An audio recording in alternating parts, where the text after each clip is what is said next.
American Fork with an outstanding start. The drive started at their 35, and they marched down the field, all culminating in the long touchdown for Davis Andrews. And a great start for Dylan Story as well. Royals will have to match him, and they'll have an opportunity to do so right here. Booming kick sails out of the back of the end zone. But Brian, what do you think of Story on that first drive? Yeah, a little inconsistent there early on. You could see the nerves were prevalent, but once he started to settle in and really plant his feet, trust the mechanics, ball was right on the money. And listen, JT, if all of us had a Davis Andrews in our lives, we'd be a lot better at our jobs too. Yes, we would be.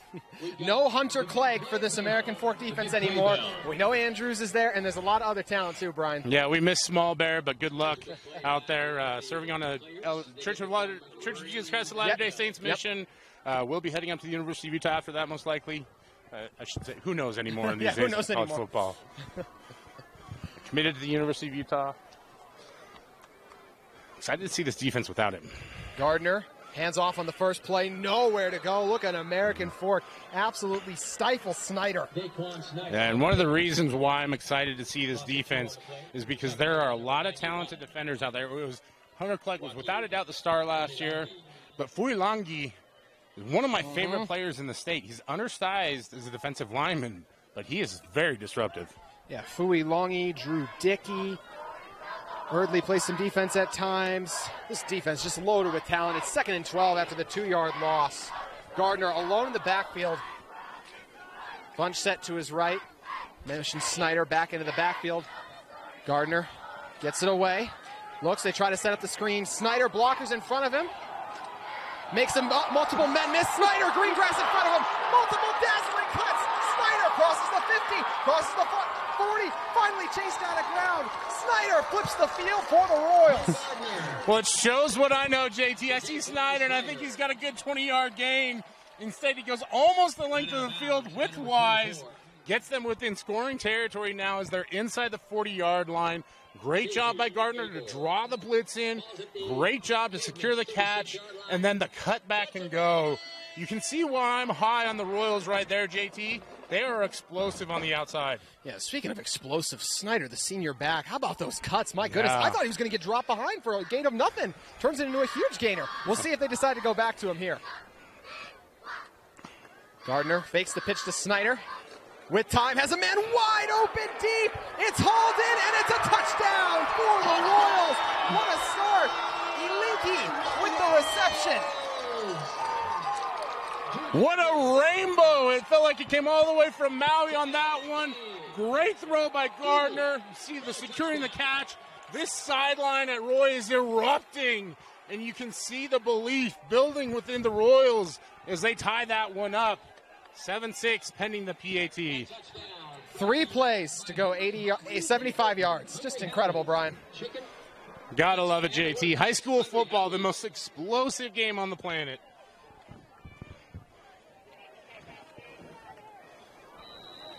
Broker on to attempt the kick. For the extra point.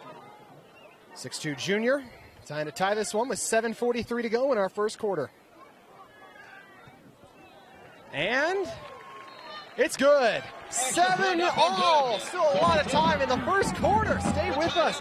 You're watching KSL Sports Rewind. What a start for these two offenses early, Brian. Just incredible stuff from the Royals. Start with a 2-yard loss, then back-to-back big plays. The first to Snyder to get him across the 50, and then the touchdown on a beautiful throw. They get it over to Elik, and he's in the end zone to tie this one up. Yeah, it was a great throw there. Great job of securing the catch. And 2 quick hitters. 2 plays, and Roy is even on this one. As you see a rainbow kick there.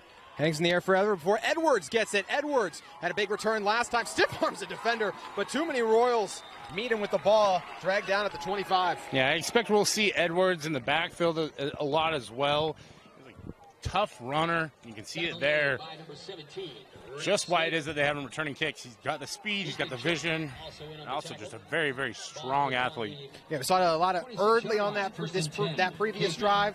He was second on the team in rushing yards last year, 73 carries, 306 yards, 3 touchdowns. Also involved in the passing game, 6 receptions for 29 yards, already with a catch on that first drive as well to help them keep the chains moving.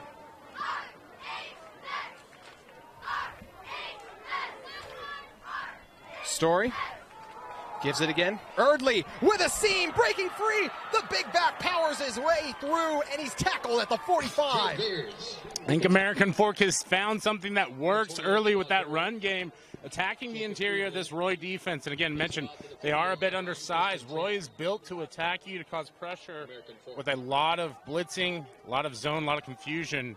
And early on, it's the Cavemen that are causing the confusion for Roy. Great job by Taven Jensen and that American Fork offensive line as they go right back to Erdley. Erdley spins out of a tackle, and Erdley, another first down. Feed that man right now. He's hungry. Yeah, and they're doing it in a variety of fashions, JT, whether it's power or inside zone. See, Erdley hits the wall, spins to the outside, sees the lane, accelerates quickly, gets a 10-yard gain. And American Fork going with a no huddle. Have to believe that they're trying to wear down this Roy defense a little bit early on. Just over 7 to play in our first quarter. 1st and 10 from the Royals, 41. It's been all Erdley early. There's been no committee so far for the Cavemen. Story, got a clean pocket, gets rid of it, but miscommunication as Andrus not ready for it. Yeah, that pass was high.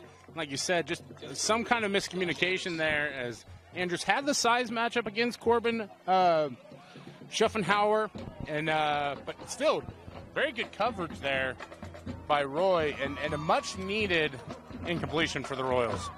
Micah Hunsaker, the OC for American Fork, led this offense to 22.3 points per game, 14th in 6A last season. Story once again airing it out, has his man in, hits him for a first down, but that ball was jarred out. It's actually an incompletion. What a pass breakup. Yeah, wasn't able to secure the ball as tried to turn up field. You see Ori trying to squeeze it in there in the window, just not able to complete the catch. And a nice breakup there by the Roy defense. Yeah, how about Cole West flying in there to knock that ball loose? Came in out of nowhere. Looked like it was going to be an easy completion for a moment. Yeah, you love that Cole West took the angle that he did. Not trying to go after the head, go after the ball, causes the incompletion. Great job. American Fork on 3rd down. They were very good at it on the previous drive. 6:44 to go. Story dropping back. Clean pocket. Moves over. Throws a jump pass. And it's broken up once again. Andrus is walloped. Huge hit by the Royals. That time jarring the pass loose. And doing it in phenomenal fashion that time. Well, great job by Jackson Schofield there. Able to jar the ball loose. Andrew's taking a couple big hits early on, but really that's a schematic win in my book because the Roy defense shows blitz early, backs out of it, drops almost 9 into coverage. They had a spy there on Story. Story tries to throw it, not within his mechanics. And you see what happens, not able to get the completion, and it looks like the Cavemen are going to punt this. Are you surprised by this decision, Brian? A little bit, simply because this is kind of that territory where you just wonder if maybe taking a shot wouldn't help out. I don't know. Especially with this Roy defense having been on the field a little bit early on. First game of the season, the adrenaline's starting to wear off a little bit. I'm not saying I'd go for it here, but... Punt is away deep, takes a bounce, and reaches the end zone. What are you looking to see here in a second out of this American Fork defense now? You know, gave up that 3-play drive really quickly, but it's a talented defense. So how do you expect them to respond here? Well, I expect them to get it together and figure out the coverage issues that they had early on. Now, Roy did go with some trickeration to try and open up that defense a little bit. You have to feel that like they'll sell in. If Roy tries to run the ball, I expect American Fork to be very stout in that one, committed to stopping the run as they always are. Just, like I said, always curious if it's worth the net 20-yard gain on the punt there. Mm-hmm. Especially with an offense that early on has shown the ability to be explosive.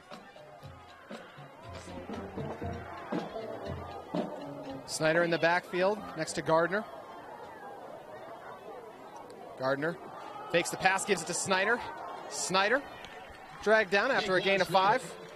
Boy, a lot of credit to Gardner there, really whipping the fake and freezing the defender enough to allow Snyder squeeze past. As it was, I believe it was number 19 there, trying to squeeze the gap for American Fork.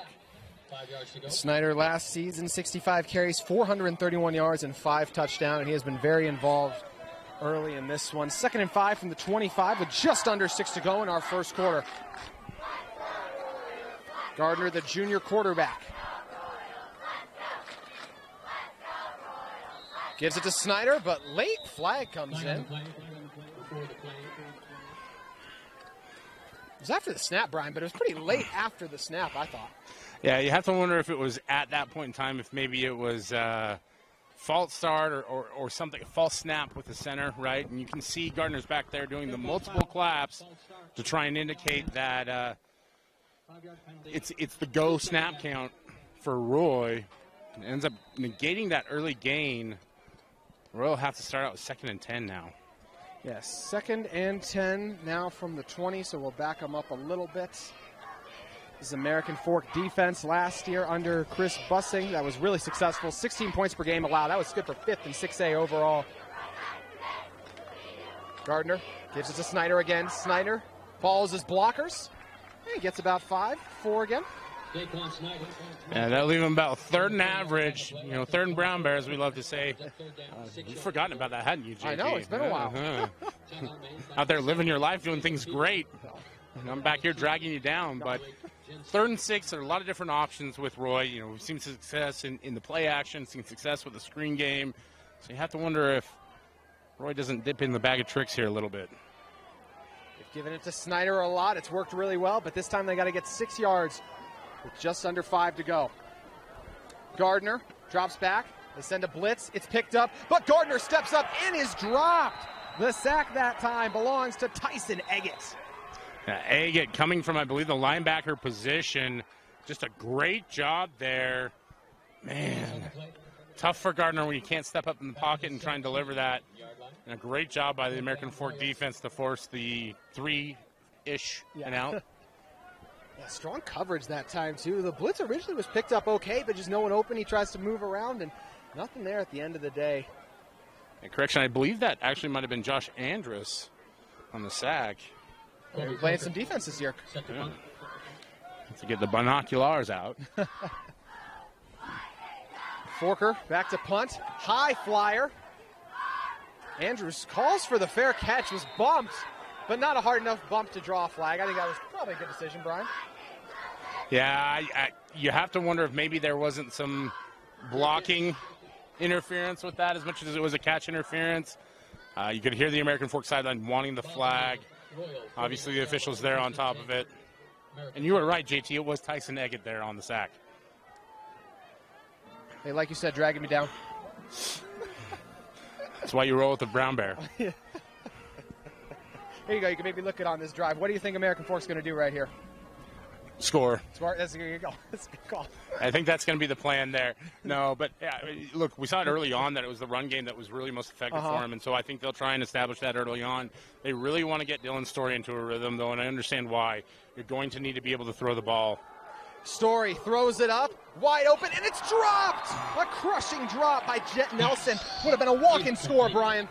It would have been. He had nothing but open field ahead of him, and I guess that must have been that old turf monster, JT, just a little bit too intimidating as it bounces off the fingertips of Jet Nelson. It was an exceptional double move, and you know just one will be kicking himself. We'll see. He's such a talented player, though. We'll know he'll get another opportunity to haul one in. 2nd and 10 from the 49 of the Royals.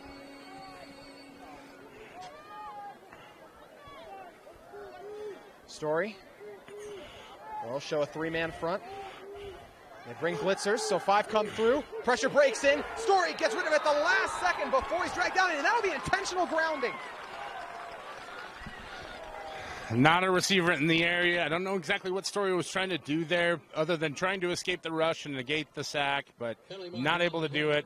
Great job by Roy dialing up the pressure there, able to get the penalty and the loss down. Rodriguez came in on the blitz, and the Cavemen unable to pick it up. Credit the closing speed of Rodriguez to be able to get a hold of Story and drag him down as well.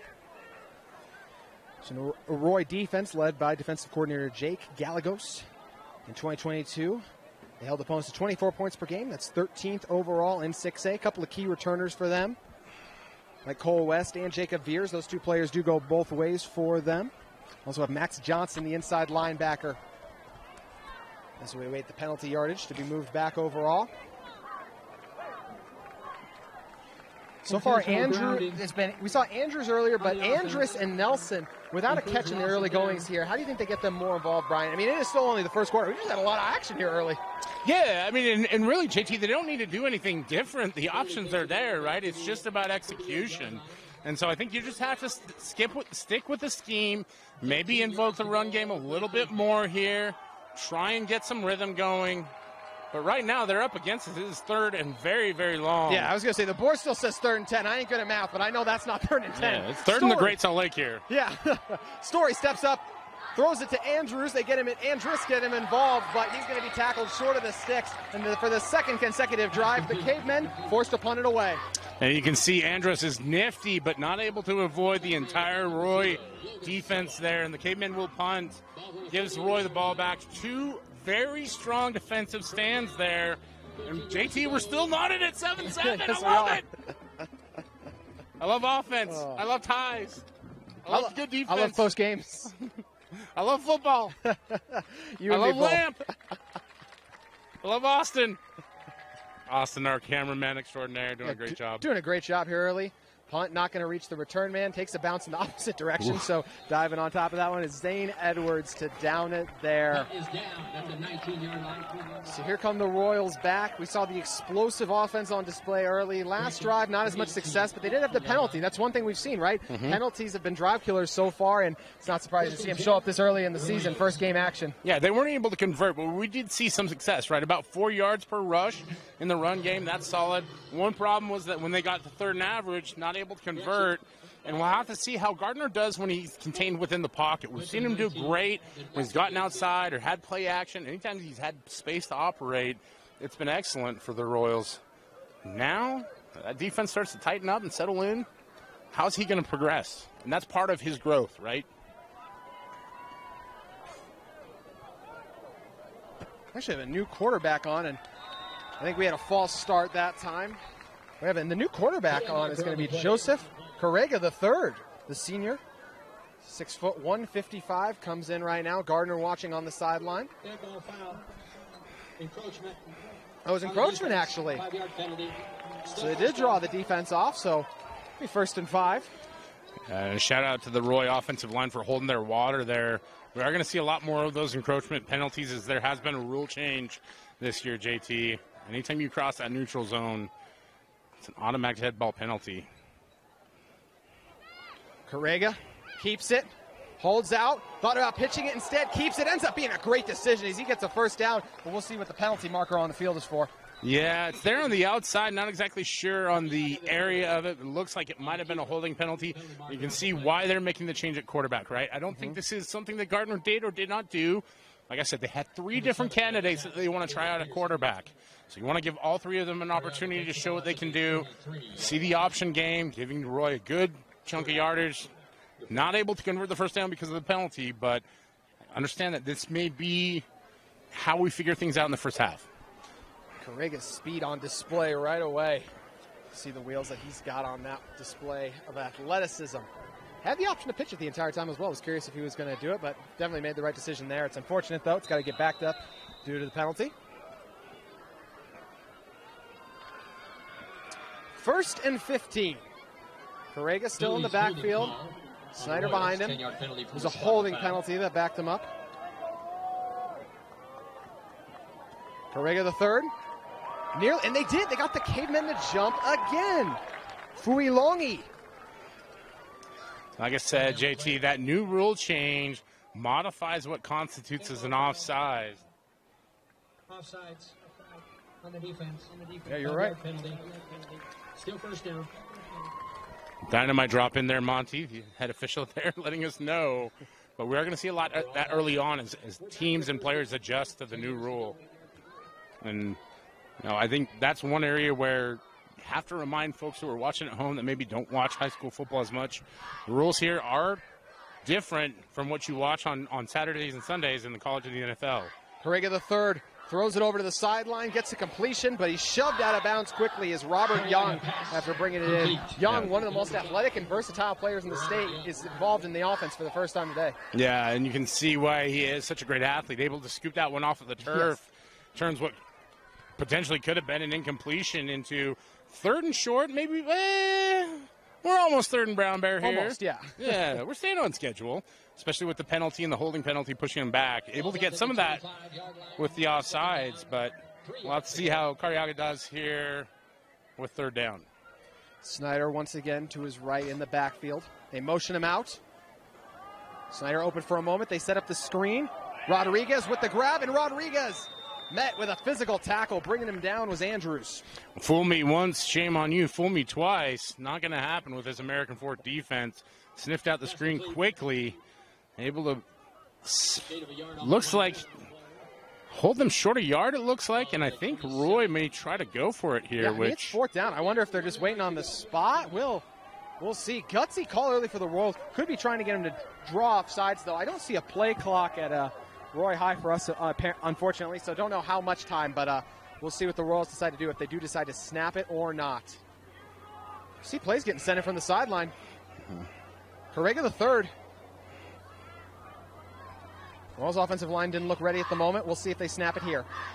They do. Carrega bumps into Snyder, but Carrega follows his blockers, and I don't know if he got the first. That was really close. He was walloped quickly that time by Peterson. Yeah, Carriaga with the forward momentum will get the 1st down there, but you were right, JT. He was walloped there on the tackle as he was trying to weave his way through offensive and defensive players on both sides of the ball. And Caleb Peterson with a big hit. Love those legal to the body tackles. Collided with Snyder as well after he got the snap, so really a near disaster play. And how about the moxie going for it there? Yeah, well, when you trust your offense, and Roy has done a great job at the line of scrimmage. Credit to the Royals and this coaching staff. Carrega the 3rd doing a great job early. They hand it off to someone else for the first time today, and Sella gets maybe a gain of 3, but we got another flag on the field. Again, in the area of holding, and you have to think that head coach Chris Solomona is not going to be excited about that one. Sella, the junior, you can see that they want to get him more involved. He's a very shifty player. Fortunately, this one's going to push Roy back. On the offense. 57 seconds left to go, which has just been a fantastic first quarter. Lots of exciting action. Both offenses off to blistering hot start and have really cooled off since, as we've seen both defensive efforts step up. Yeah, we have, JT, and some of that is a little bit of the first game of the season's jumping in there, seeing some mistakes on the offensive side of the football. That's really where you need to be clicking the most, right? Defense, you can live with a little bit of chaos, the mistakes here and there. Offensively, you've seen when Roy has been in sync, they've done really well. Now it's time to cut down those mistakes. See if they can't go ahead some against American Fork. Carrega the 3rd. This could be the first time we see him really air it out. Nope, he's going to tuck it and run. Carrega makes a man miss and is tackled forward for a gain of about 6. And you see Carriaga, the athlete, leaps into the air. Luckily that he didn't get hit again on that one, as we're going to see the clock will wind down here in the first quarter. Roy with a good pickup on 1st down, but putting them in a very big hole as it's 2nd and 14. 10 seconds left. We'll see if they get this play off. Carrega lining everyone up, alone in the backfield again. We've yet to see him really throw it downfield, and we're going to wait at least a couple minutes, because that's going to be the end of the first quarter, and what a fantastic start to the night it was. We got 3 more of them coming up for you on deck on KSL Sports Rewind, but after one, we're tied at 7. American Fork and the Royals going at it. 1 quarter in the books here on KSL Sports Rewind. The Cavemen and Royals tied early. Carrega taking it on 2nd and 14 still because of that penalty. He's alone in the backfield. 3 receivers to the left, 2 to the right. We've yet to see him really air one out, Brian.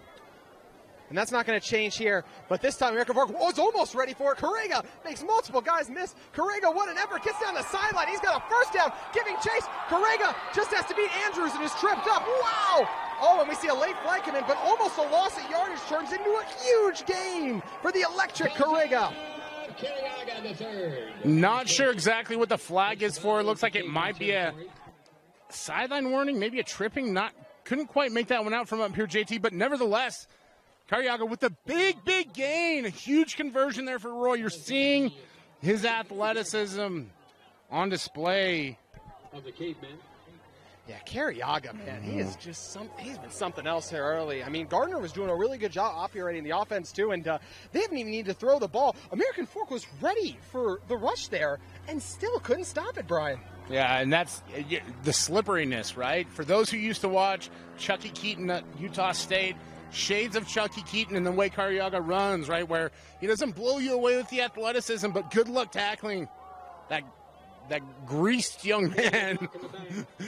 Make sure he doesn't have Crisco in his pockets. Definition of shifty in the open field. We see the late flag come in there. We'll back up the Royals. Late whistle there. I think blocking the back maybe, Brian? Yeah, and that's one of those plays just unnecessary there at that point in time where you're going to have coaching points going into week 2. That'll be at the highlight of Coach Solomona's what not to do list. Laundry's piled up quickly in this game. Listen, officiating, getting into it, their first game of the season, they're excited to be here.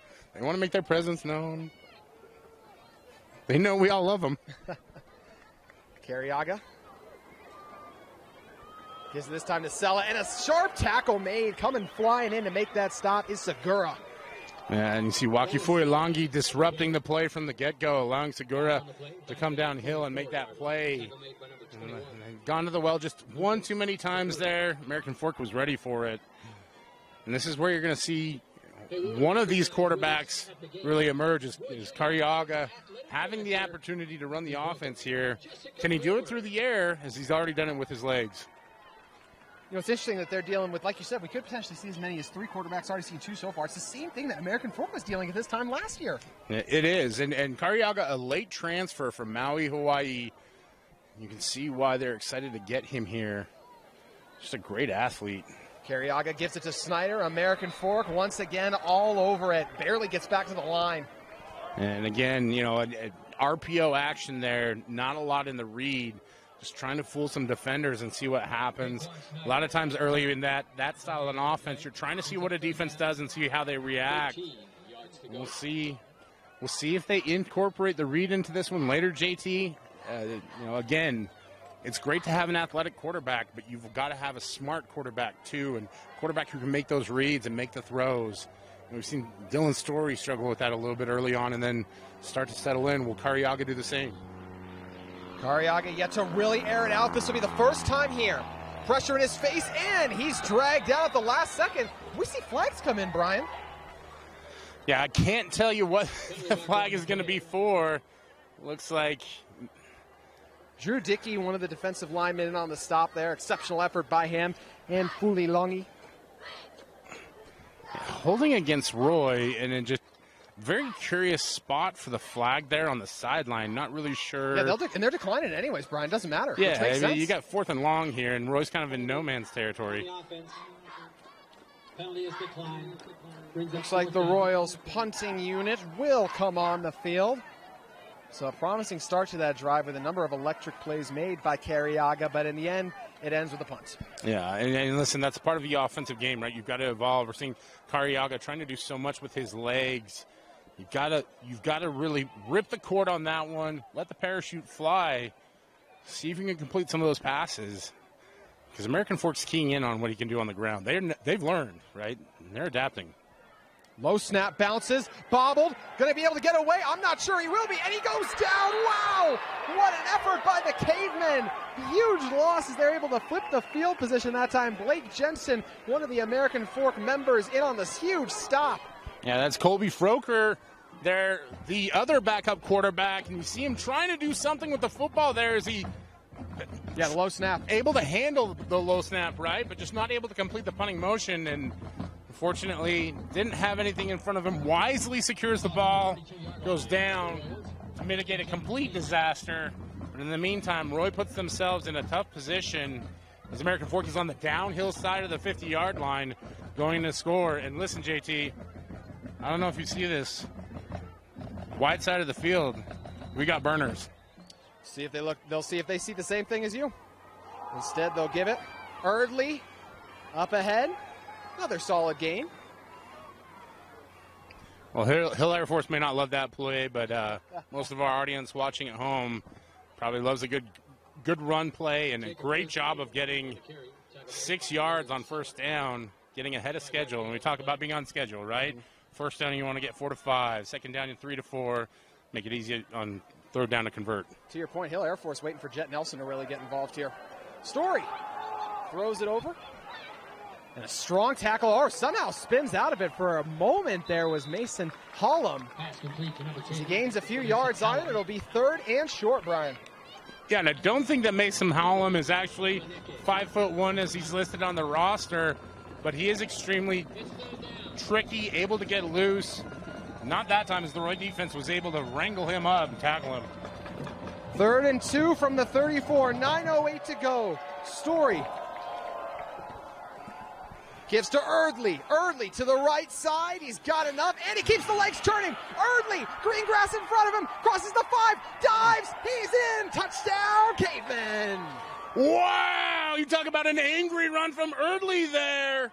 Great job to fight through the initial contact, get the first down, and keep grinding all the way into the end zone. And that was a Caveman thundering for a score. The American Fork finally gets on the board. Hey, hashtag Rewind Top 5 right there. That's 2. That's That 2. is 2. You hear me, Vince? That's 2.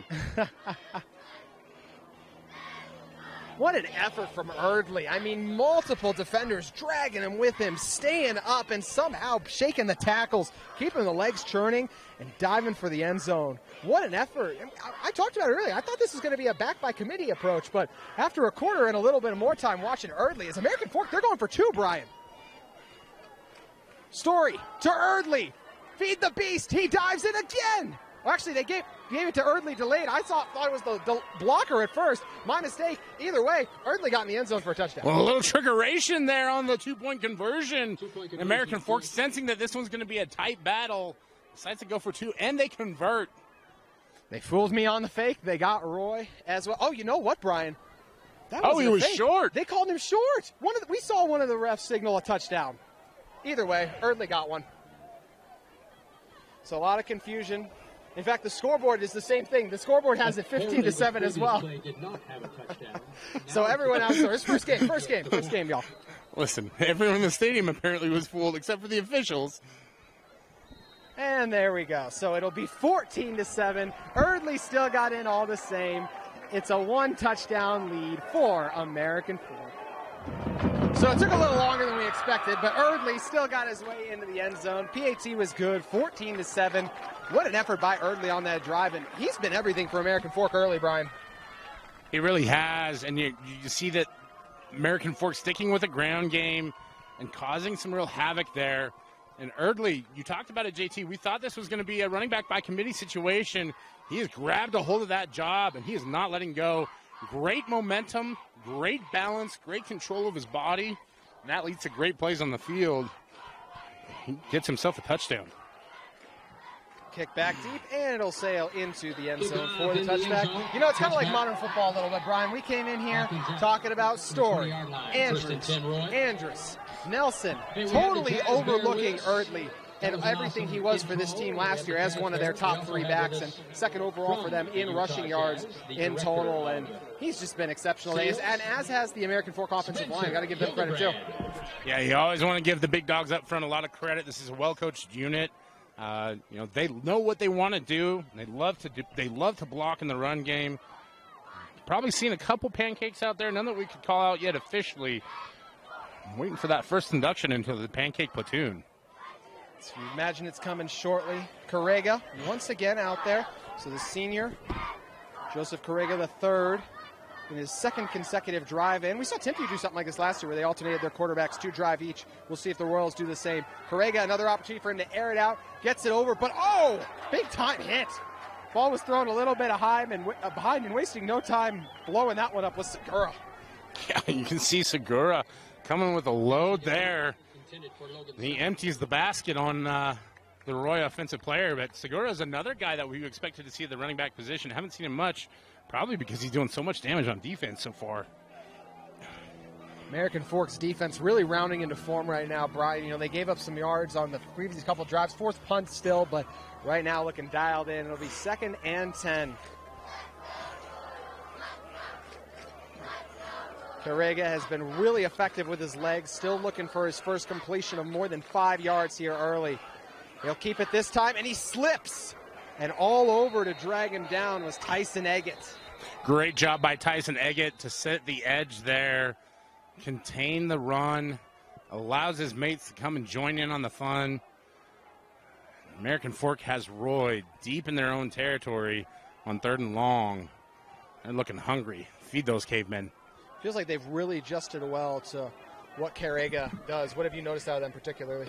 A lot of it is just plain disciplined, assignment sound football, which is what American Fork is known for. Sometimes when you make that change at quarterback, it throws you off a little bit. These guys have gotten used to Gardner and being a little bit more the game manager. And early on, Roy found success with some, I don't want to say gimmicky plays, but some misdirection. Carrega going to be dropped once again. Getting home that time for his first sack of the night. Bearing down and in with the tackle was Drew Dickey. Yeah, great job by Dickey. We've called his name a couple times tonight. You're seeing just staying consistent with his pass rush, keeping after it, not giving up on the play. Allows him to get a sack there. And Roy will punt again. And after what happened last time around, you have to wonder what might happen this time. Yeah, great call there. That was the whole thing that got Eardley going, or gave Eardley the short field that allowed him to rush in that long score that was then called back and then turned around. Booming punt. Moose Bingham fired up about it. And you got to be careful if you're American Fork not to touch it. It rolls back a little bit. But wow, what a punt that time from Forker. Yeah, Froker with the big kick, big leg, but the lob wedge like bounce as he's able to hit it, stick it, little bounce back. Still, way to flip the field there by Roy. Much more efficient, better execution on that punt than the last time around. I mean, if you're the Royals defensively, you got to be feeling good. You've done such a good job, and the majority of the stops. You gave up one long pass play, and really that one run to Eardley, in which you should have had him down anyways. Well, and that's the part about it, right? We talked about it. You're going to make mistakes. It's how do you respond and how do you capitalize on those things. Roy not able to capitalize on some of the mistakes early on. American Fork is able to. Story lofting it up. Beautiful pass. My goodness. Drops it in the bread basket. And hauling it in for the first down and then some is Maximos Edwards. Penalty marker on the play. We see the flag. They went as soon as the ref blew his whistle. So waiting to see exactly what it is. Everyone's walking back, so a little bit of a discussion going on now. And that flag is there on the sideline, so I'm not exactly sure if it was an illegal touch because he stepped out of bounds or if he had a sideline warning. Regardless, this one is coming back. Pass interference on the Wow. offense. So it was a great throw by Story, but I guess they must have gotten Edwards, must have said he pushed off to create separation or something, Brian. Well, that's one thing that's great about this UHSAA officiating crew. They always keep me on my toes as to what it might be. If you're American Fork, though, Brian, you have got to love to see that out of Story. I mean, what a toss. Exactly, and we talked about it early on. You're just dealing with nerves, right? And still in Story's first time starting in his senior year. You know, he has started a game or two before. 15-yard penalty from the previous spot. It's a big penalty there with the pass interference. Just not something you typically see while the ball is in the air on the offensive player. But, you know, like you said, JT, able to complete the pass, able to complete the big play. So you have to think American Fork has a chance to at least get some of that yardage back. First from the 25, make it second from the 25. It's a high throw from Story that time as he's unable to hook up with his intended target in Andrews. And again, a little bit of a miscommunication there is Story and Andrews trying to get on the same page. And we've really seen Dylan Story have a lot more success on those longer arcing throws. And there's not a ton of opportunity for those. I think American Fork timing their shots really well. You have to look on second and long here, maybe for a screen pass, some kind of draw. Anything to try and get up a big chunk of yardage to get you at least third and long-ish, not third and forever. Story with time. Waiting. Throws it over. Andrus wide open. Andrus charging ahead, breaks off a couple tackles, keeps the powerful legs churning, and puts him in third and manageable. But I saw a flag come in way back there, and I think it's going to be on. Oh, you're thinking defensive line, Brian? Yeah, you're going to get an illegal hands to the face here against Roy, I believe. And you saw a caveman offensive lineman lose his helmet. That flag is way back on the, I believe that's the 8-yard line. But Jake Veers with a great tackle there on Andrus. We talked about it. Andrus is a big target, but he is shifty and nifty out there in the middle of the field. Veers, great job to bring him down. Unfortunately, the mistakes, JT, they hurt me. we got more confusion. It's been, like you said, first week for everyone, right? Mm-hmm. Well, some of the officiating crews are able to use those wireless mics so that they can communicate wirelessly, and so they don't have to mosey together every single time. And look, we like to have fun with the officiating crew. I know that officiating is a sore spot for everyone, but I do want to clarify: these people who come out and do this every game do it because they love football. It's hard. It is a difficult job. And a credit to these people who want to contribute and give back to their community and do the difficult things. We need more people to invest in officiating. So if you like to argue on Twitter, if you're one of those people that likes to set the rule of law, if you always wanted to be a police officer but just didn't make it, this is your thing.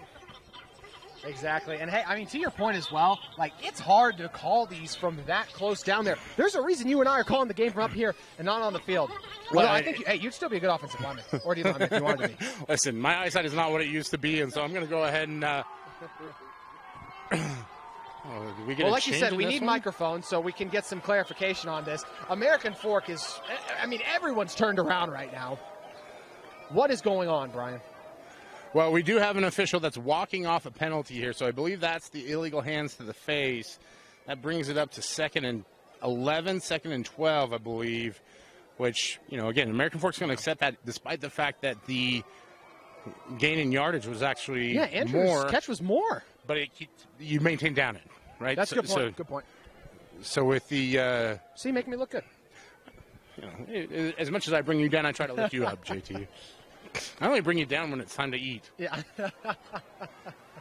Hey, you know the good spot, so I enjoy that. 6:51 to go here, 14-7. For American Fork, speaking of Story, he should have a second touchdown pass. Just that really unfortunate drop we had earlier on the beautiful double move. Just one of those, first game kind of things. You're so amped up, excited to get your first touchdown of the season. Your family's out here watching you. It's just one of those ones he wishes he could have back. But American Fork in a good opportunity here to make up for it for some of their early miscues, because it's 2nd and 10 and what was originally 1st and 25. Well, I got to be honest with you, JT. 2nd and 10, we're talking about long balls here. 2nd and 10 is Jacob Eardley territory, and he has been dynamite in 1st and 2nd downs of picking up big chunks of yardage here as, we're still figuring things out. Did Jazz Bear put on a referee costume? I can't see. Maybe he's back to his shenanigans. Did we lose the ball again? Who knows? Listen, I'm never going to complain about getting to call a game up here at Roy. It is a great community. They support their team. I saw people here hours before the game tailgating in the parking lot. And, the early start this year, JT, it is August 11th. Very, very early for football when you think college doesn't start for almost another 20 days. Some high schools, I don't even know if they're gone full-on pads every single day. That's right. On the defense. Okay, so personal foul, face mask on the defense. That was it? Here, a couple of boo birds there in the stands. All in good fun. It's hard to argue when the helmet comes off. Yeah.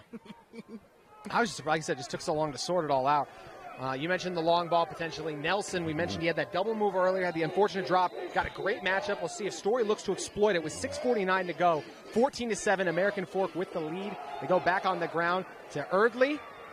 Actually, it's the first time someone named Eardley doesn't get a carry. It's Dax Watts, and Watts was a huge part of this Cavemen rushing offense last year. He actually led them in yards, 90 carries for 355 yards, Brian. Yeah, Dax Watts, a guy that I really loved watching last year.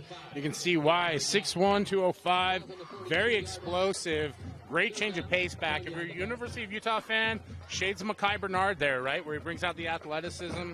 And listen, I'm not saying that any of these guys are on that level. Just making comparisons. Mm-hmm. I thought we just had another neutral zone infraction there, but I guess the Roy defender was able to get back on the right side of it. Story, Watts to his right, 3rd and 1. Story drops back, likes the matchup with Nelson, lost it up to him. Nelson hauls it in, steps out of bounds, but I think we're going to have another offensive pass interference, Brian. Yeah, you see the hand fighting going on there. This crew's already established that they're willing to make that call, and Nelson even struggled a little bit to secure the ball once he got it. Does secure it while he's in bounds, but this one is definitely going to call back. A very gutsy call there by Coach Beam on 3rd and short, going for the long ball. Again, the big size discrepancy out there between Jet Nelson and Corbin Schuffenhauer. But Schuffenhauer doing a great job staying in the fight. He's only 5'8", 140, but he's fighting. 2 offensive pass interferences on the same drive. Brian? you and I watch a lot of football. I can't remember the last time I saw that. That's what's great about it. Not going to say it, but yeah. There's always surprises in high school football. We'll leave it at that. Yes, there are. So it's going to be 3rd and 16 now. Hey, Brian, they got to go back to the long ball. Chicks taking the long ball. Yeah. But, again, we'll see what Dylan Story can do here. He started to settle in. We're seeing his mechanics be a lot more solid. He's setting his feet. He's throwing from platform. He's got a great cadre of weapons. We'll see what they dial up here as Roy threatening blitz. Yeah, Royals with 6 guys down. They only had to bring in 3 of them. Story has a man open deep, bringing it. Did he make the catch? Oh, they'll say he was out of bounds. That would have been an unreal grab down the sideline by Cade Wilkinson. We have another flag, Brian. Penalty marker on the play. This one in the position of, looks like an illegal man downfield. That one's going to be declined, obviously, by Roy, as they'll get the ball back with good field position. Yeah, still 5:51, too, so everything on the table for them. Who do you expect to see coming out at quarterback on this one, you think, for the Royals? But if we're going by what the game has already unfolded, I expect to see Carriaga come back out for the second quarter. It looks like that was the pattern. They wanted to go give each of the quarterbacks a quarter, settle in. We'll see what Carriaga is able to do. Again, a few explosive plays, but the lone score under Gardner, and you have to wonder if maybe we see Gardner come out, see Drew Gardner, the senior or junior, come out in the second half. Yeah, I mean, I go back to what Timpview did last year, right? Kasuga for 2 drives and then Villa for 2 drives as well. That was kind of how they operated. It wasn't until late in the season that they stopped that. Bobbled snap for a moment, but able to get the kick away successfully, bearing down on making a grab, and then being absolutely engulfed was Snyder. Zane and Edwards with another booming hit. Absolute dynamite play by Zane Edwards there. Form tackle, secures the ball carrier to the ground. He's not getting anything on that one. It was like watching Jaws swim up to the boat. You could just see, you knew it was going to happen, but there was no warning him. By his vantage point, you just saw green grass, couldn't see the angle he was coming in at, and gets dropped. So it's going to be 1st and 10 from the 33. And Brian, with still 5:43 to go, you can do everything if you're the Royals. And that'll happen when it takes about 15, 20 minutes to make a penalty call, JT. The game slows down a little bit, and you kind of lose those rhythms. You're not seeing guys perform at the level. High school is so much about rhythm, right? You see a lot of up-tempo, a lot of no-huddle for that reason. This is Roy Trotz out trying to figure something out. And yet there he is, right there, number 16, trying to get something going before the half. Gardner in the gun with Snyder next to him. That worked a lot in their very first drive. Nearly had another neutral zone infraction. Looks like he just stayed on the right side of things. Play clock continues to tick. But once again, we don't have a play clock. Yeah, would you call that shenanigans from Drew Gardner or trickeration? Poll the audience at home. That's at Dusty Lister. Now we got a flag coming in. Did they get a delay a game? Going to have a timeout here is what we're going to get. So yeah, really messy from Roy. Hey, we haven't taken a break in a while, so I want to give a word to one of our sponsors really quick. You're watching KSL Sports Rewind. Just over 5 to play in the first half. Don't go anywhere. Mother Teresa at Deseret Book.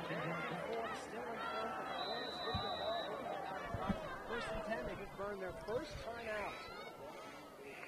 Gardner and Snyder behind him. Goes to the hard count. The sideline. The receivers on each side.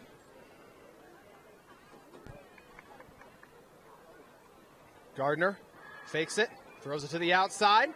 Gets it over to the shifty Robert Young, who's eventually pushed out of bounds. Young, one of the only returning players in the state with over 200 yards on the ground and through the air, Brian. Yeah, and you can see that really trying to get the playmakers on the outside involved a little bit more here with Gardner. He's not the most electric thrower, but he puts the ball where it needs to go, and he lets his athletes go work in space. That's going to unclog that middle that's been so dominated by American Fork early on. We've seen this American Fork offense be explosive as well, so you want to imagine if you're Roy, you want to continue to move the ball, but also not do it super quickly. You're okay with a long drive. Don't want to give him the ball back. Gardner motions a man across, hands it off to him on the sweep, trying to get around and get the edge, and able to do so before being dragged out of bounds. That time was Eliki. A great run by Keeley there. He's able to move the chains despite the disruption from Waki Fuilangi and Davis Allen. That's a lot of men on the inside of that American Fork defense. LA Necky has been involved a few times early. They continue to get their playmakers the ball in creative ways. Gardner, the junior, operating from 1st and 10 from the 48. Fakes it to Snyder, throws it out, has a wide open man, and it's brought in. But stop me if you've heard this before, Brian. There's a flag on the play. Yeah, and I got to be honest, JT, this one hurts my heart because that's going to be a large human being in a 50 to 79 number beyond the line of scrimmage. Like you said, just one of those instances you're working out the kinks early. Trying the timing so critical there, right? Yeah, listen, offensive linemen, we just got a lot of love in our heart. We want to be a part of the action. We never get the ball thrown to us. I get it, big fella. You want to go run a route? It's a beautiful curl. It's not allowed. Calling your own number for the tackle eligible. It was another throw-in catch to Ineki from Gardner. 1st and 15 from the 43, 4:46 to go here from Roy High School. Hey, it's Groundhog Day. We got another flag. We got a flag this time, or is this just a delay game? Yeah, we got a delay game. You know, they've been kind of flirting with it all game long, a delay game penalty. Finally get bit with one there. And you see, oh boy. And we hear some nice discussions going on, just asking how your day's going. Yeah. Roy coaches. You can hear the boo birds out, and listen, you know, this is an intense game. It's a big game for both sides. Both teams want to win. Difficulty here where you don't have a play clock posted. Mm-hmm. You have to look for the official at the back, counting down by lifting his arm in the air. And it feels like there was a miscommunication or misunderstanding there. Yep. So we'll get back to the action, though, as Roy, 1st and 20. 1st and 20. Gardner, 3-man rush. He's got some time, airs it out, nearly picked off. What a play that time by Andrew, showing off the athleticism, Brian. Yeah, well, that touched just about everybody's hands there as it goes through Froker's hands. Again, the third-string quarterback. We thought maybe we'd see a little bit tonight. Instead, it has been Drew Gardner that looks like he's kind of established himself so far. Cariaga, again, some explosive plays there. And you do wonder if maybe they don't go to a Cariaga-type package where they bring him in sparingly. But 2nd and long here.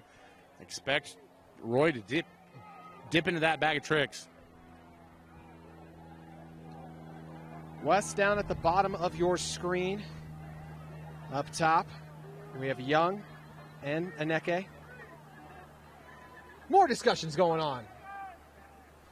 And listen, we talk about it. First night, I know, people are getting sick of me already saying, hey, we talk about it. These guys need to get it straight. You know, this crew's going to be working together a lot throughout the year. They want to make sure that they're on the same page. We would like to get the game finished before midnight, so whatever we got to do to get that point, we're good. To your point as well, you know, players and refs, everyone involved, right? You can train as much as you want, scrimmage as much as you want. You can't simulate a real game. There's nothing like live action, and everybody's got nerves at this point in time. Just getting adjusted. Speaking of live action, let's get back to some right here. Gardner gives it to Snyder. Snyder bounces it to the outside, but gets dragged down. Exceptional tackle in space by Segura, who's been everywhere early. Segura, again, we talked about his potential at the running back position, but you see why he is the anchor of that linebacking core. He's done a great job. He and Tyson Eggett calling their names a lot on the defensive side of the football, and haven't heard a lot of Davis Andrews' names. He's just been... They had that near pass breakup, just got the long hand in, but you're right. They haven't targeted him a lot, not surprisingly. Yeah, well, he is a ball hawk back there at that post safety position, otherwise known as the free safety. Gardner, 3rd and forever. Steps up, pressure bearing down on him, and he's buried by not one, but 2 American Fork Cavemen as Tyson Eggett and Blake Jensen combine for the sack. Yeah, great job by Eggett to get the sack. But I'm going to get a little bit of love there to Drew Dickey from the outside. Collapses the pocket, forces Gardner to bounce the outside. Pushes it right into his buddy's arm. And Tyson Eggett is more than happy to give Drew Gardner that kind of hug that nobody ever wants to get. Froker back for the punt. We already had one low snap that resulted in a costly turnover that led to the eventual touchdown that broke the 7-7 tie early. 14-7, just about 3:15 to go. Froker gets away cleanly, straight up in the air. It sails. Fair catch, wisely called for and brought in that time by Cade Wilkinson. All right, Brian, 3:09. What are you thinking of your American Fork? Well, you've got just enough time to where you can mix it up. You're about your 4-minute offensive package, so you'll likely go with the muddle, the no huddle. You can select from your entire playbook at this point in time. Good field position. We saw American Fork sputter a lot of mistakes, so you want to have a clean execution going in the first half. I would get the run game going. Jacob Erdley, feed that man. Let's get another angry run. Yeah, Erdley back in the game. To your point, we saw Watts the last go around, and I think the only reason we haven't seen a ton of Watts early is just because of how good Erdley's looked so far. 4-man front, they'll give it to Erdley. Great gaping hole. Erdley bursting free, crosses the 50, still staying up. Erdley dragging another defender an extra 10 yards. What a magnificent run, but it could be coming back. Ball carrier. Penalty marker on the play. Why not? It's been a while since we had a good fun play. Yeah, backing it up now. I'm curious to see who this one was on. I saw some discussion going on there with Jet Nelson. Yeah, you can see the flag there on the near side of the field, about the 40-yard line. Area of holding, maybe a block in the back there. Coach Beam and I on the same page, though, right? The handoff to Erdley. 10-yard penalty from the spot of the foul. It's just about that execution. First down.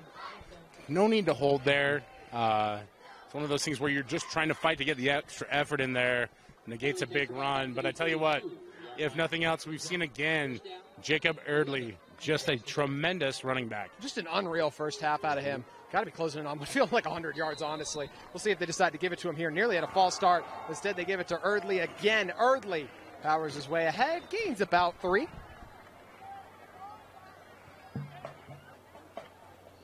Tackle made by number 22. 2:45 to go.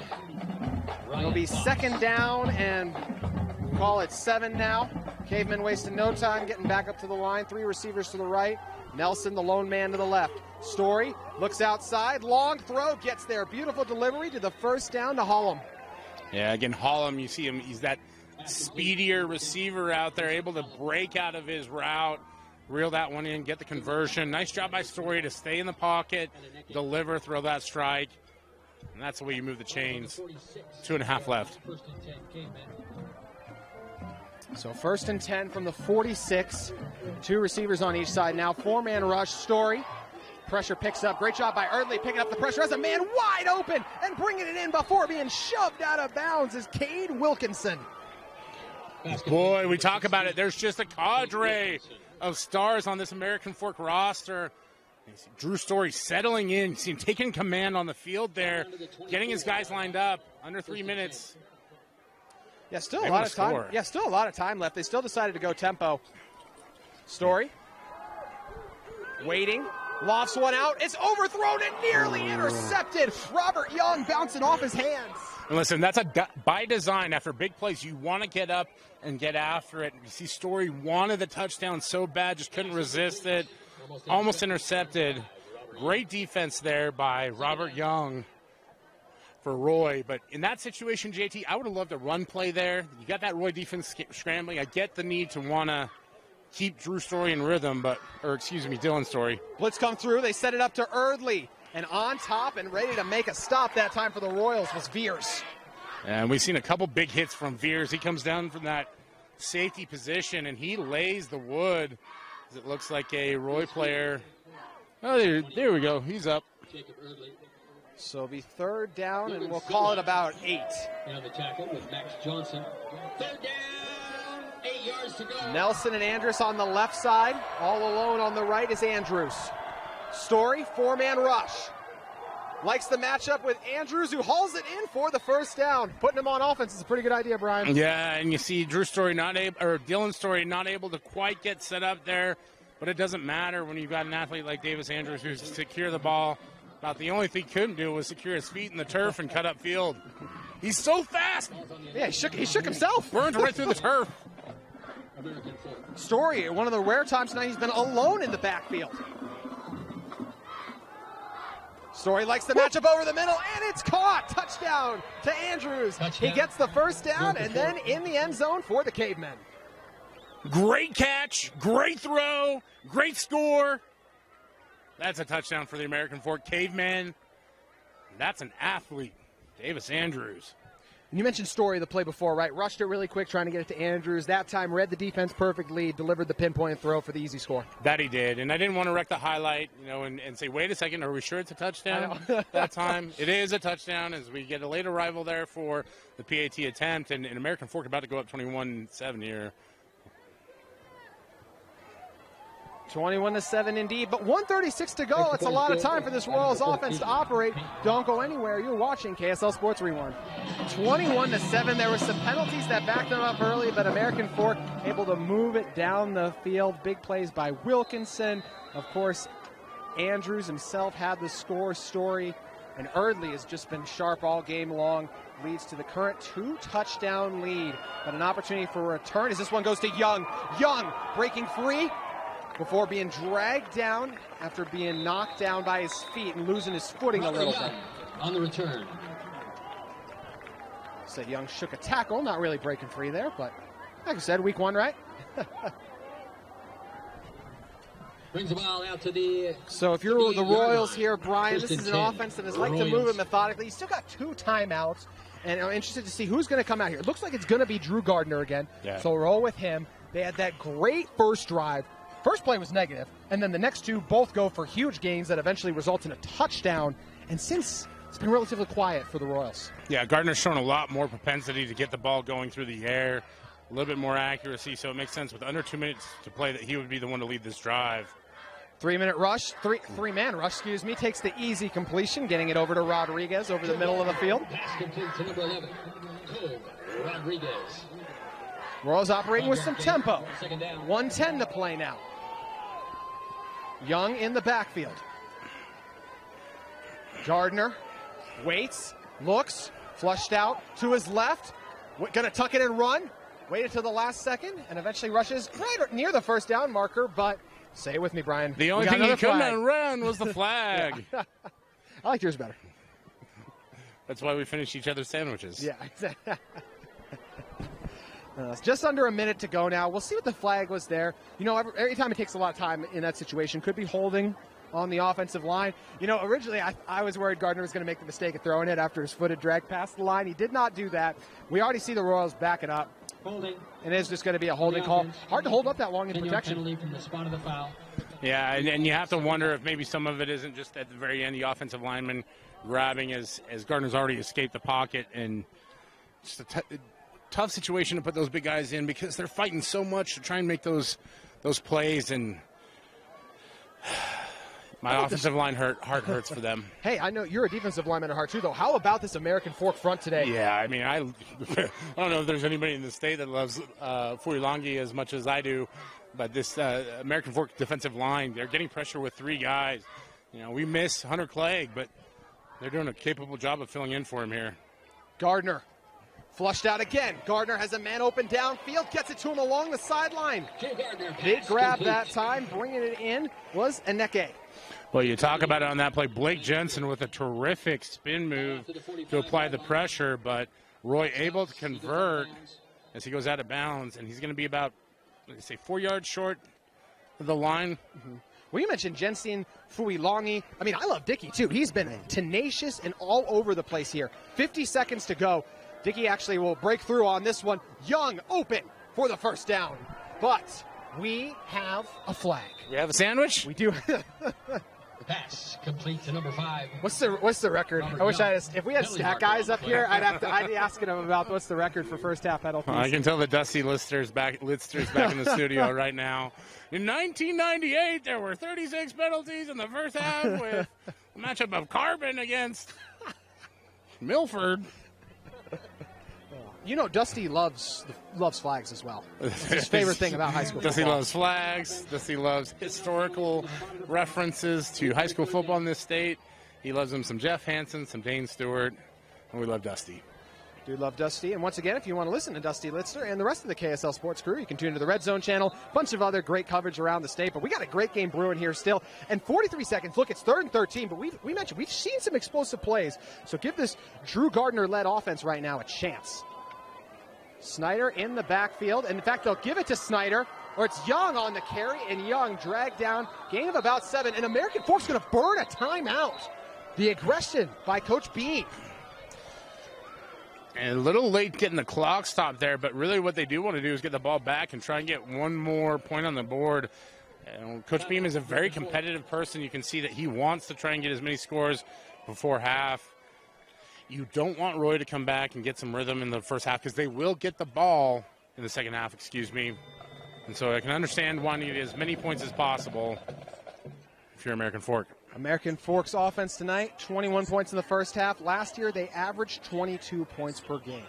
You mentioned Story was in this offense last year, did start one game, got some opportunities and some other overall chances on the season. Story 11 for 19 last year, 580 yards, 8 touchdowns, and 5 interceptions. Done a good job taking care of the ball tonight. Really only 1 or 2 errant throws. And outside of that, I mean, he had the early throw to Andrews for a touchdown. I mean, we thought Davis Andrews just in general, what does he have, 3 catches? One of them's for a first down, and the other 2 have been for touchdowns, Brian. Yeah, he's done great tonight in a limited amount of opportunities, but it's been a very team effort from this American Fork offense. And the biggest number, in my opinion, for Dylan Story, 0, as in 0 turnovers tonight, and that is huge when you're playing in the first game of the season. A very, we'll say, a workmanlike effort, a yeoman's effort, much like Jackson Blake last night, a game you and I were both at and able to witness.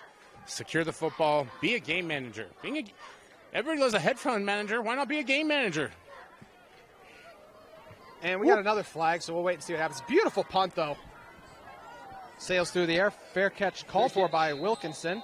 So we'll see what the flag is going to be. But, yeah, got to give some credit as well. Forker has just been on one here in the first half.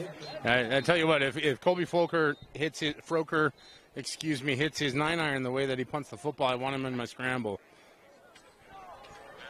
I think you could play around a golf by the time this first half wraps up, Brian, to that point. You full 18. Yeah. So. Discussion going on of the flag, what it'll be. And, I think both sides have actually executed decently well overall. But if I had to I could describe this word in 2 games, I feel like it is a week 1 kind of vibe, right? Just very with much some so. of from the penalties to just some of the clock issues we've had, the lengthy delays and the conversations amongst officials as well. Just some of the small miscues we've seen. If there's another series I could use to sum it up, how about 2 offensive pass interferences on the same drive? Yeah, and I think that's one of those things, as we see the penalty is waved off here as both teams went to the sideline. It was almost like a TV timeout, but that's the thing about tuning in to Rewind here on KSL Sports and KSL Plus. You don't have to worry about those never-ending TV timeouts. It's just you and I talking ball, enjoying the smells of those hamburgers downstairs. They do smell great. And if you're up in Roy, it's almost a must that you have to hit the burger bar. A great destination indeed. 23 seconds to go. 1st and 10 from the 18. Story's got a chance to really air it out. One guy I got to imagine they want to get involved here, Brian, is Jet Nelson. They've been so close to hooking up with him on a big play twice now. We'll see if they look to him here. I believe still 2 timeouts for American Fork as well, and those 23 seconds to work with. And instead they'll just give it to Eardley, but Eardley, a lot of room in front of him. Eardley powering his way forward, and he's got a first down, and still somehow going, oh my goodness, Eardley! It takes an army to bring this man down. Rumbling and stumbling and bumbling Jacob Eardley. That's an angry run.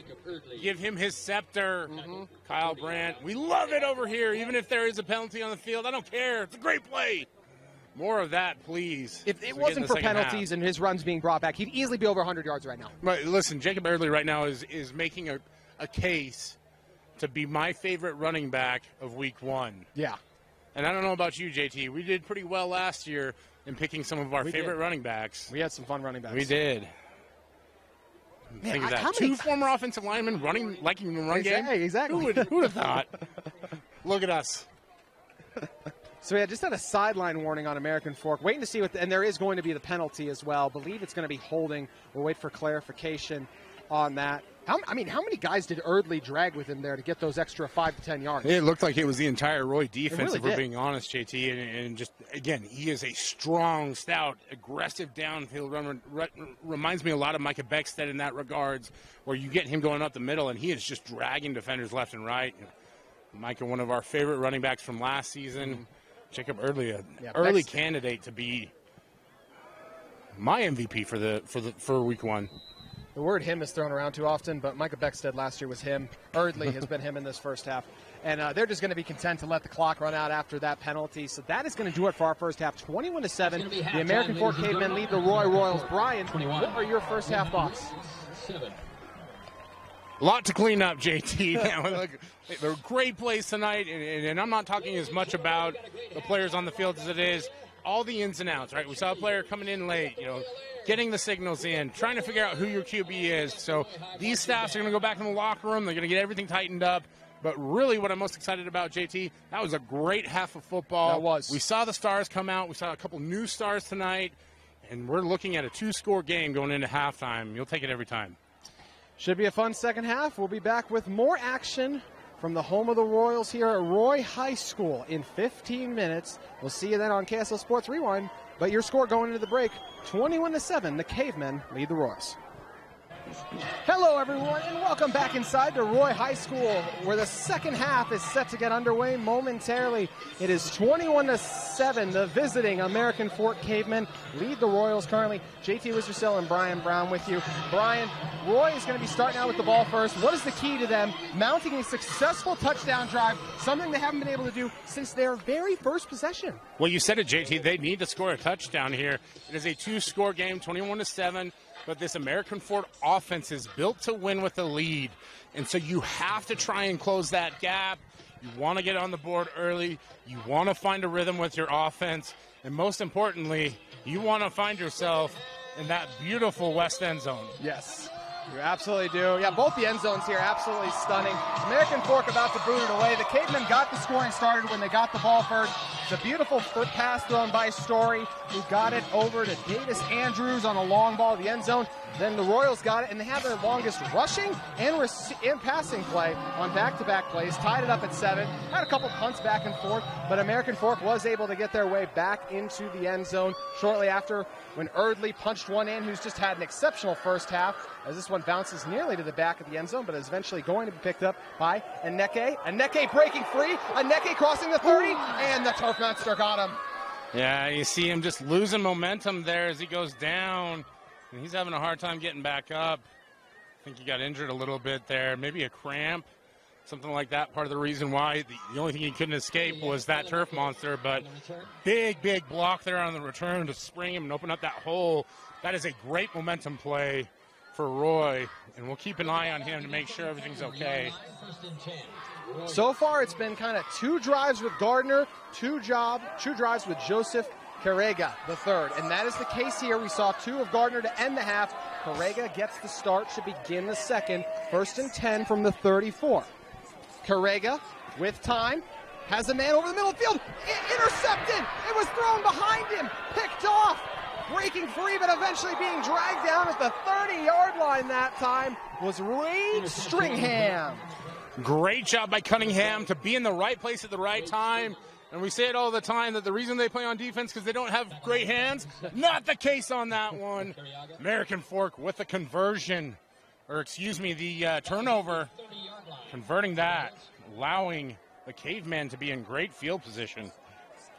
Yes, Stringham with the big interception there. And, they hadn't really let Carriaga air it out. He had a man open. It was a little bit of a tight window and just threw it behind him. The unfortunate break there. And looks like it's going to be starting out with Dax Watts in the backfield. I expect us to get a lot more Erdley action, Brian, with the first half he had. Yeah, I think the biggest thing is you want to get Dylan Story going early on in this half. You see the play action there? Yeah, they'll get it over to Andrews. Andrews makes a man miss, tackled from behind, brought down just past the 30-yard line. I'm chuckling a little bit to myself because you can see Andrews, he's a tremendous athlete, but he is such a defensive player at heart. He just kind of slides instead of making a move or really shaking him, right? Like he's breaking down for a tackle, and some of those defensive habits die hard, right? They absolutely do. Erdley back in the backfield. Mentioned the start he had. Andrus with a couple of grabs. Still waiting on Jet Nelson to get involved, and he's the guy who's the threat to score anytime. They give to Erdley. Erdley met quickly by the Royals, who's dragged down. We saw him push a couple piles forward, and that time trying to make sure that doesn't happen was Colby Hepner, who jumps on top of him to make sure he goes down. He does. Number 44, looking almost Mike Allstott-esque there with the double fours. He's also got some gnarly blonde locks that flow out of that helmet too. Flying in for the tackle like that, like Bobby Boucher. Yeah, that's right. That's right. All right, it's going to be 3rd and 6. 10:33 to go in the third quarter. 3 receivers to the left. Andrews lined up off tackle. The Royals rush 4. Story looks left all the way, forces a pass in, and it's hauled in. What a tough grab for the first down. Yeah, great job there to wrangle him down. Yeah, Cade Wilkinson. 15. Wilkinson bringing it in. What an effort, Brian. Yeah, Wilkinson, great job on the route. Able to collect the pass, keep himself between the defender and the ball, and that leads to a conversion here. And the first down for the Cavemen is they're going with the no huddle. Story with time gets it over to Andrews, who's just dragged out of bounds. Gain of about 3 or 4, maybe. Feels like Story's getting really settled in here, Brian. I mean, think about the last pass especially. That was a tight window throw, and he was on the money. Yeah, well, if you're American Fork, you know what you have in the run game, and so you know you can go to that at any point in time. But really what you wanted to do is you wanted to build off the momentum that Dylan Story created there at the end of the second quarter. You look at him, he's comfortable. He's throwing on platform. He's doing a great job of checking through his reads and finding the open receiver. And even more than that, it's standing tall and confident in the pocket.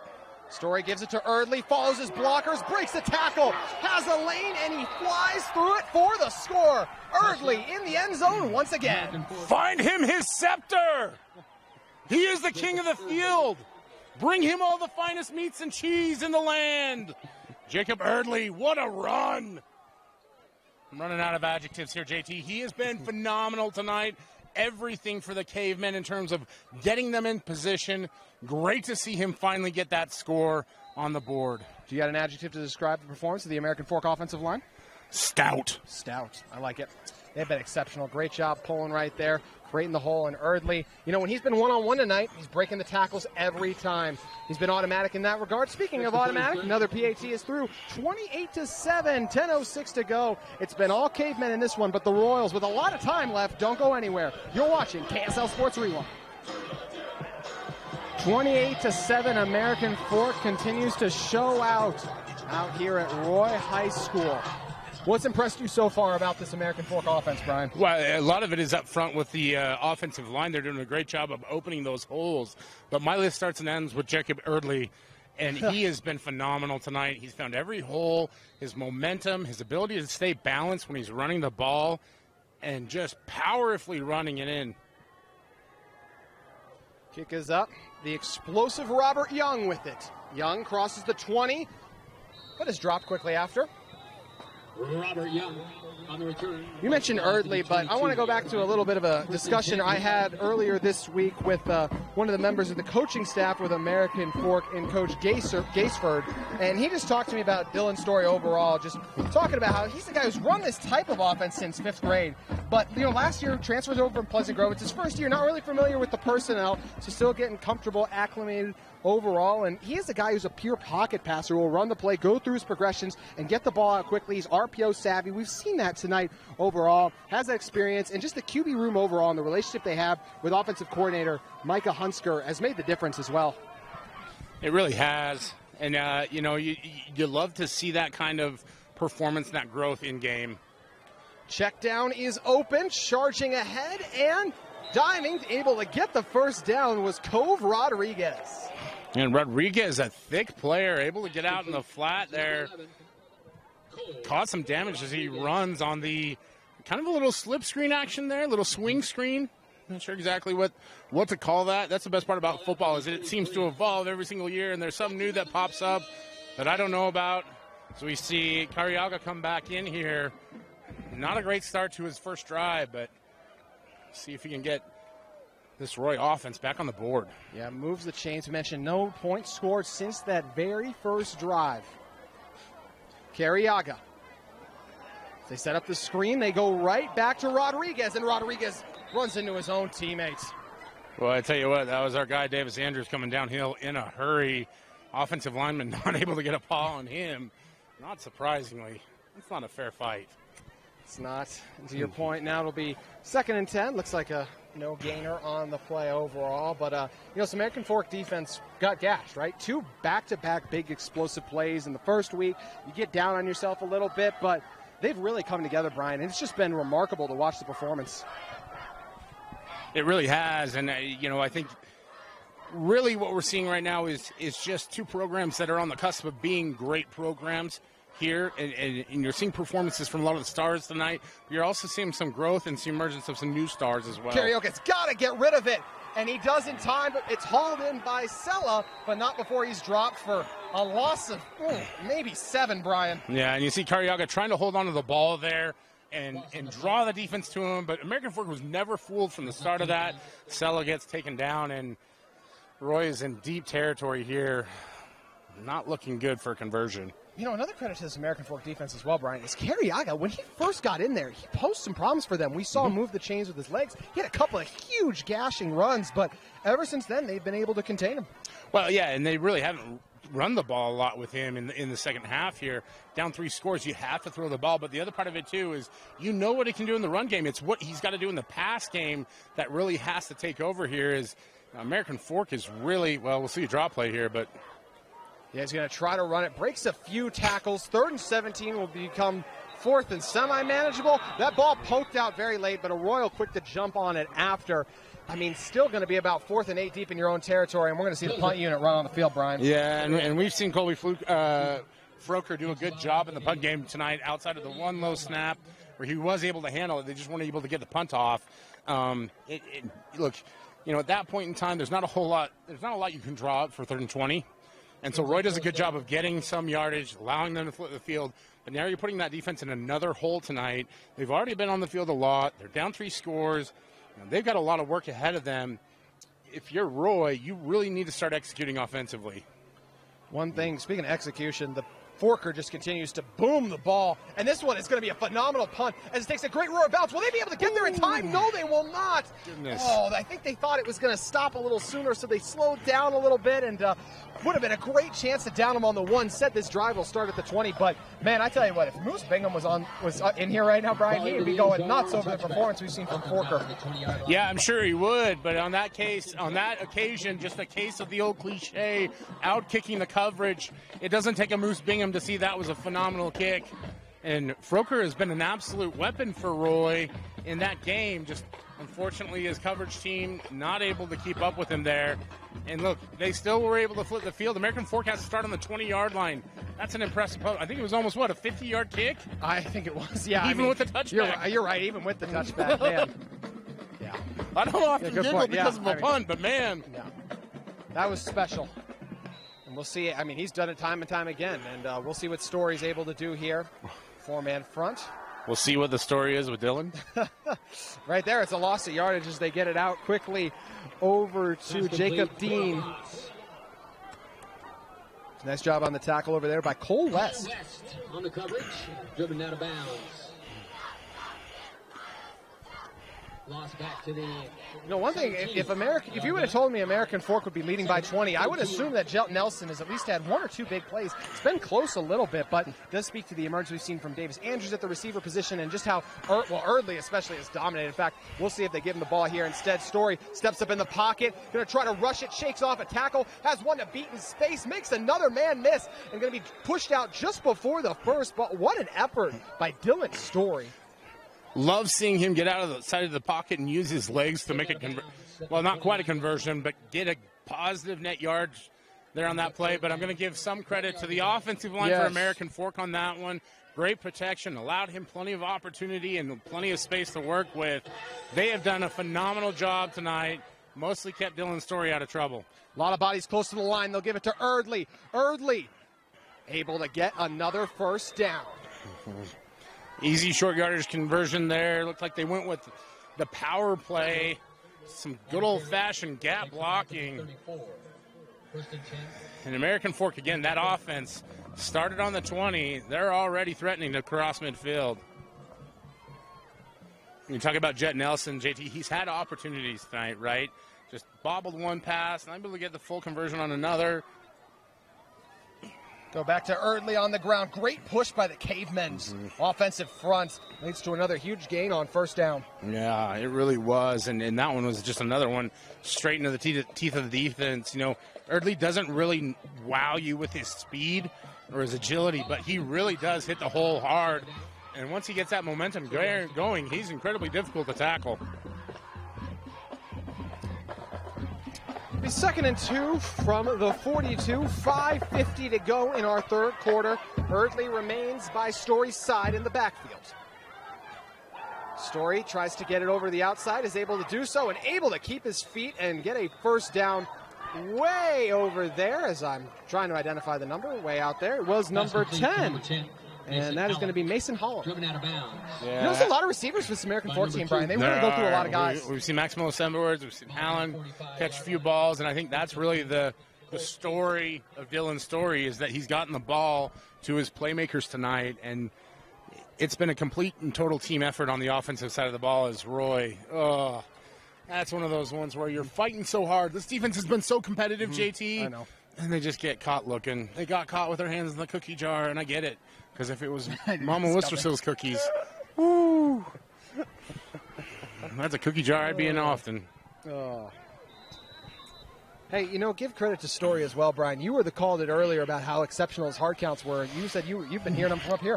Yeah, and it's, listen, that's at this level, it's gamesmanship. You know, you can call it whatever you want to call it, but that really helps. As you see there, American Fork gets stuff out the middle.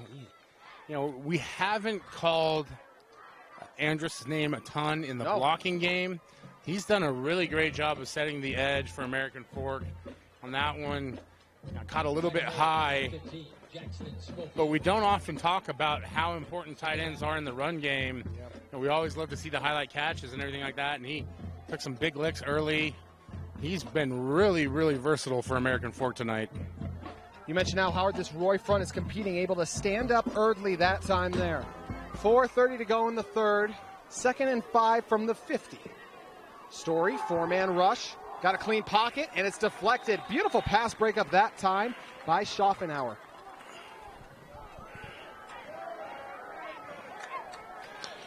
You see here, American Fork content to just really work the clock as there's less than a minute left here. Excuse me, that looks less than 5 minutes left. If it weren't for all the first half flags, there would be that amount of time left in the third quarter. Yeah, I'm operating on Brown Standard Time and not actual official time tonight. But Story rolling to his right, airs it out. It's hauled in that time by Nelson. His first catch of the day goes for a first down. Yeah, and you see that's where Jet Nelson really can be an impact player. The ability to secure the catch, slip the first tackle, make a move, and get that yak, right? So it's already a 10-yard completion. He adds another 8 to 10 on top of that with his ability to shake a defender and get down the field. Erdley still next to Story. 4:05 to go in the third. 1st and 10 from the 36 now. Right hash, Story looks left, fake the double move, has a man open deep, tracking and bringing it in for the big gainer that time is Wade Stringham. A name we haven't called yet tonight, but to your point, JT, so many people that can contribute in this game. Story with a great ball, Stringham able to reel it in. 1st and goal, Cavemen. This is American a big Fork, one. Yeah, American Fork inside the 5 now. 3:55 to go. Seen Story unlock the explosive element. We'll see if they decide to keep it inside with Erdley, who's already had himself today. 2 scores already for Erdley, right? Working on the hat trick here. Yeah, I'm hoping for it. But instead, they go up to Nelson. Nelson has the size advantage, and just out of his hands. You know, give credit to the coverage. Enrique has been playing both ways and has really held his own against Nelson. Yeah, he really has. You know, these corners are a bit undersized for Roy, but they're doing a good job of playing physical and aggressive, using the hand-fighting technique, making those catches really difficult to secure. And And Jet Nelson, he's got the size, got the advantage. Just so hard to secure those catches when there's nothing but hands there. Went through the air on that one. Erdley. They fake it to him, and a wide open Andrus hauls it in. Touchdown, Cavemen. Well, sometimes it's better to be lucky than good. We talk about Andrus and his blocking ability and how versatile he is.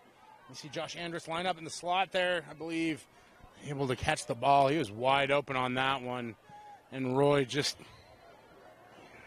tough to stay engaged throughout the entirety of a long drive like that. You feel like you have him pinned. American Fork just wears you down. Gets a touchdown.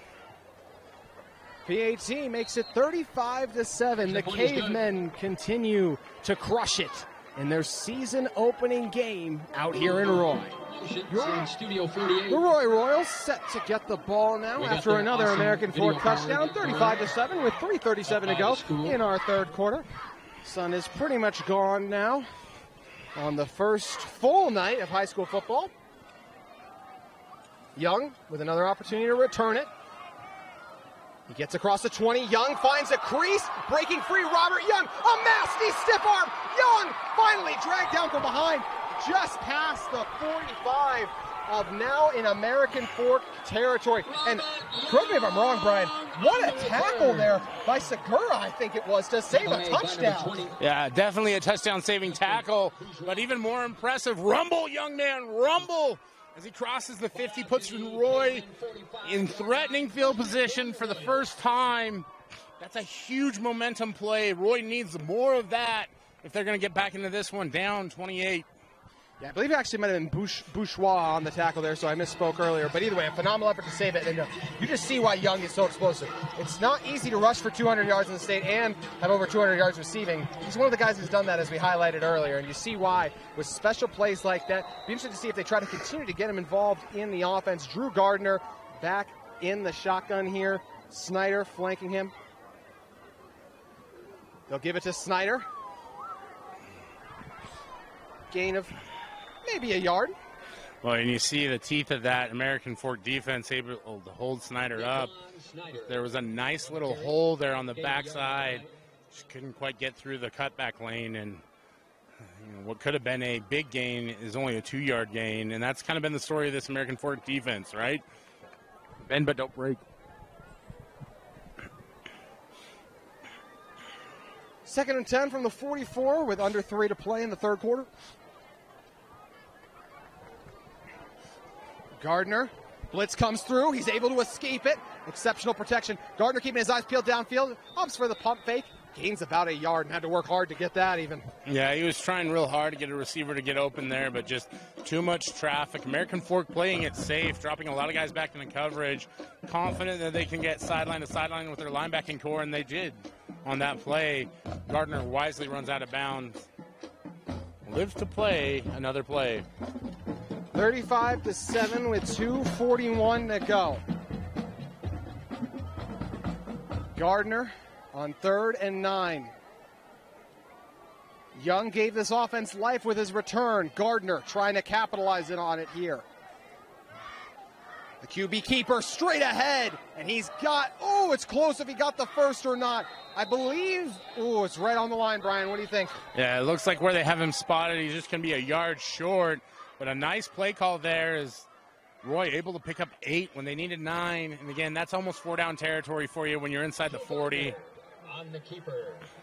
9-yard gain on and I heard some boos coming from the Roy sideline. I understand it. That was a really close one. And that is a tough spot. If they're moving it over a little bit. That was a 2-yard spot. I was going to say it's a little closer than that. 2:05 to go. It's going to be 4th and short. Roy, any chances of the comeback is going to come down to it right here. Max Johnson comes in next to Gardner. Cavemen with 5 bodies occupying the line of scrimmage. A lot of guys in the box as well. Gardner keeps and gets just enough for the first down before he's wrestled down by Fuli Longi. Yeah, you can see Drew Gardner there. Wisely goes to the turf early before absorbing too much contact. But that's enough to get the first down as he's got the big lead blocker in front of him.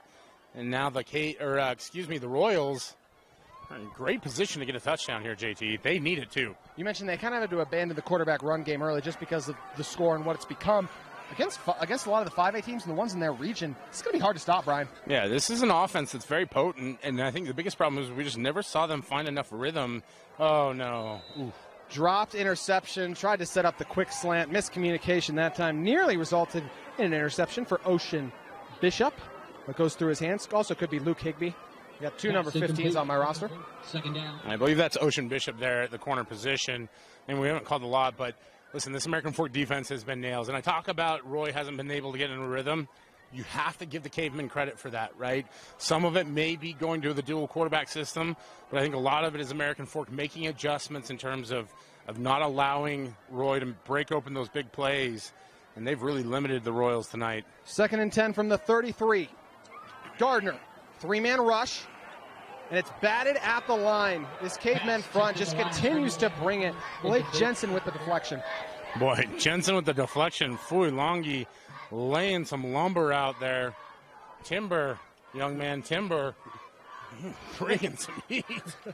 I know one of your favorite memes as well is that video of the guy who just the high school football team just calling everyone dogs. I mean, that's what this American Fork team has, right? I mean, what are guys like Drew Dickey, right? Yeah. I mean, it's across the board, and I think that's the difference between a 6A and a 5A, right?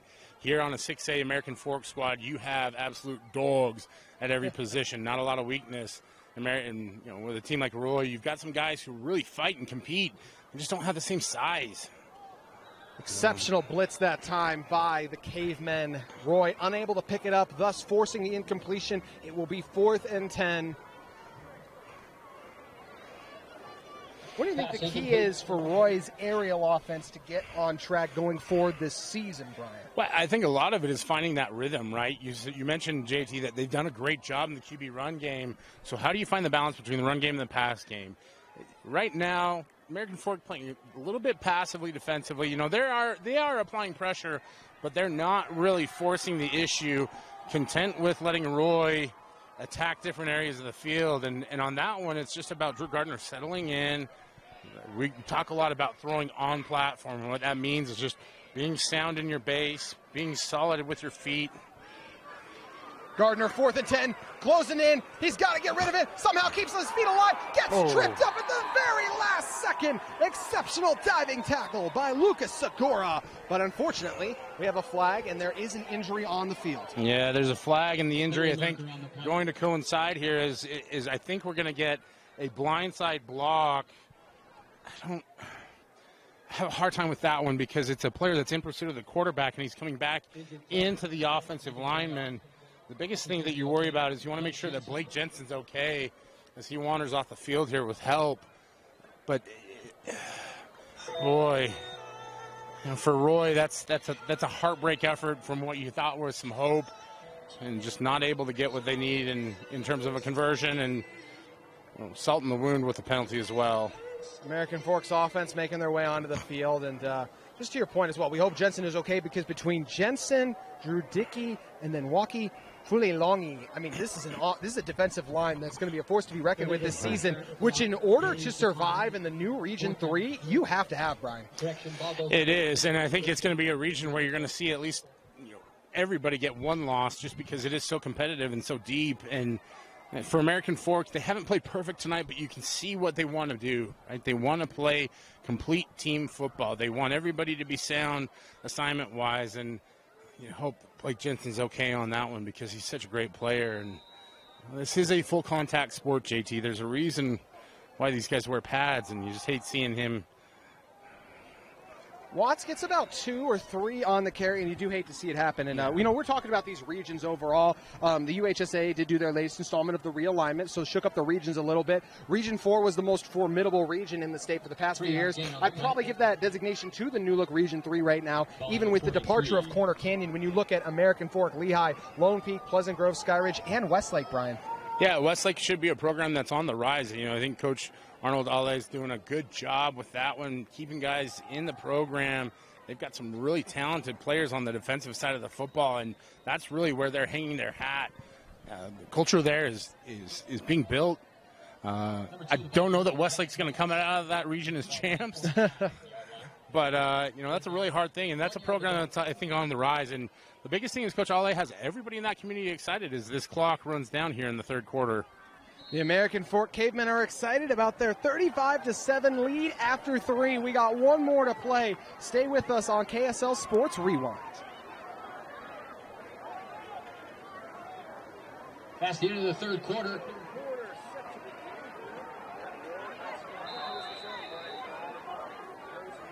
Out. Closing this one out here shortly. Fourth quarter action getting underway. Watts gets the carry again and gets a first down. 3 straight carries for Watts, and he produces. And looks like Roy is coming out of that one with the ball, JT. They're signaling that they have it, and that is a fumble and a recovery for the Roy Royals. Wow! What a critical turnover there caused by that Roy defense. And the Royals have life here with 11:50 left in the fourth quarter. Big discussion going on right now. American Fork obviously felt like Watts was either down, maybe the play was blown dead as well. That's what we're trying to determine right now. Who ended up coming up? Hunter Webb ended up coming up with that ball currently. So we await the decision as the conversation's been going on. Hey, credit the referee crew as well. This has been a much quicker second half. Yeah, they must have taken the advice of Mama and Papa Worcestersill and decided to keep the flags in the pocket a little bit. As we see what the ruling is here. And it does look like it's going to be... Looks like it'll American stay with Fork American ball, Fork at least yeah. right now. And you can just see Coach Salomona is irate, and they got to pull him back right now as he is really frustrated. And we'll get a flag on him. Frustration understandable with the way things have gone tonight. We originally had Coach Solomon was frustrated. The pullback coach even got frustrated. Apparently there was not a fumble recovered by the It's not the night the Royals were hoping for tonight. Boos ensuing now on the overturned call. And unfortunately, because that was a conversion, it'll also be a first down for American Fork rather than fourth down. And a lengthy conversation with all of our officiating crew. I jinxed us. I'll claim that one. I said we've been moving a little quicker. We'll kind of drag to a halt a little bit here, but this one's worth sorting out, I do believe, Brian. I do. I agree with you, JT, and we're going to let people cool off and let tempers, as tempers will flare in this game. Emotions are part of life. They're part of football. Especially football. This is an emotional game. It is a full contact sport, and you have to play with emotion. Emotion is not the negative, right? It's the allowing emotion to get out of control that's the problem here. And, I think there's no clear winner-loser in these situations. It's just a situation where emotions get a little bit out of line. And listen, I understand it, especially from the Roy side of things, where you think you have a fumble recovery. The officials confer on the far sideline for a long time, and then all of a sudden the ball goes back to American Fork, right? And so that's part of it, right? The optics, when you're in these games, feel like they're against you, whether they are or not. And you see the penalties march off here. Yeah, there were 2 flags on that one. And, I think, again, the aggressiveness from Coach Salomona and the official has the right to protect himself, and that's why he has 2 flags. You hate to see that distract from the game. 11:50 to go. Move it over now to the 20. So 1st and 10 from the 20. Dax Watts still in the backfield. Jet Nelson's been close a couple times. You might wonder if he could get another shot here at the bottom of your... Yeah, I mean, it's first week, right? Like so you're going to have those kind of interruptions and everything like that, and you're playing through everything. And as you hear the Bluebirds out here tonight, it's kind of distracting from the game. And also somebody's apparently lost their keys. It's holy cow. Jet Nelson just brought in a touchdown right on cue. We thought they might look to him. He's had the matchup all night, and he comes up big late with his first touchdown of the 2023 season. Jet Nelson soaring near Hill Air Force Base. If you're Jet Nelson, it's time to buzz the tower. That's a touchdown for Jet. His first on the season. Great job there. Dylan Story on target. Jet reels it in. That's a touchdown for the American Fork Cavemen, and it's 42-7. We checked our pockets for our keys. I'll tell you what, Jet Nelson has the keys. He can take my car for a ride anytime, making plays like that. Jet Nelson was cleared for takeoff. He had the need for speed and capitalized on it. American Fork in front, 41-7 on KSL Sports Rewind. The American Fork offense has showed up tonight, and so has their stars. 2 touchdowns for Davis Andrews. Josh Andris has got in the end zone. Jet Nelson with his first. And, of course, Eardley has been active all night long with 2 scores in particular for him. 11:39 to play here. The punt is away. Young gets it. Last time he got it, had a big return. This time not able to have quite the same success, but still gets it out past the 25. And I think Young's explosive return ability is going to be a huge plus to this team all season long, Brian. Yeah, it was a great return there by Young as he's able to get the ball out to the 29-yard line. Roy takes over here with an opportunity to try and get a proficient drive, right? At 42-7, this one is most likely out of reach. So what you have to do is you want to narrow the focus of your players, get them focused on competing during this drive and bringing something positive out of this drive, right? The comeback can't start if you don't get the first play off right. Yeah, an opportunity to build momentum, too, for the rest of the season. Yeah, and as you talk about momentum for the rest of the season with Drew Gardner coming out here, Roy is going into a very tough and competitive Region 5 where I don't think they're the favorites, but I don't know if there really is a consensus favorite for that region. Gardner with the give. Straight ahead, gain of about 3 for Sella. Brian, one thing I did want to bring up as well was Region 5 this coming season. Bonneville, Bountiful, Box Elder, Clearfield, Northridge. Roy is going to be occupying that as well. Viewmont, Woods Cross. What do you think of the new look Region 5? Well, I think Bountiful is the team to beat in Region 5. In fact, the Red Hawks might be a sleeper, if you will, to be a playoff team and a state championship contender. A lot of talent on that team. You know, Falatula Satawala is the big name player for Bountiful, committed to the University of Utah over the summer, I believe. But there are a lot of teams in that region that can compete as we see Drew Gardner overthrows his receiver. There had him open in the flat, just not able to complete the pass. Yeah, tough throw to make on the move. Yeah, it is. And you're a right-handed quarterback rolling out to the left. So, but your point on Roy, you were saying? Yeah, I think Roy brings a lot to the table. We've seen it tonight. And the biggest thing is that they just weren't able to compete for 4 quarters, and they need to find some rhythm on offense. I think they found that a little bit with Drew Gardner. How you use Cariaga going forward is going to matter. But I think the biggest thing is that Bountiful is that team in terms of, you talk about him, they are them in Region 5 in the sense that they are the king of the mountain and they are the team to beat. Now, are there challengers? Absolutely. You know, I think Viewmont in year 2 under Coach Drew Jones has a great opportunity to compete. Ooh. So we get a first down there off a big throw and catch that time over to Schaffenhauer. Well, we haven't seen Schaffenhauer get a catch. He's done a great job on the defensive side of the football. Yes, he has. That's a nice job of using your athletes on both sides of the ball there, and that leads to a first down for Roy as, again, talking about it. You want to build momentum. You want to finish a drive. Yeah. Well, to your point as well, Gardner misses the throw on the move, gets rolling to the right, delivers a throw on the move. Yeah. Positives to take away. You know, as a quarterback, I was always better throwing to my left. But oh, yeah? Physical tackle that time. Charging ahead was Sella, but being dropped that time on a strong, tough out by Maximus Edwards. Is it real, JT? Did we have it? We did! We had 2 members inducted into the Pancake Platoon on that one. Congratulations to the Roy offensive line. You've earned a Pancake Platoon membership. Yes. Maybe if we find a team that gets enough, they might get the ever beautiful Pancake Platoon hat from JT Wistersill. Is that a potential problem? That is a potential thing.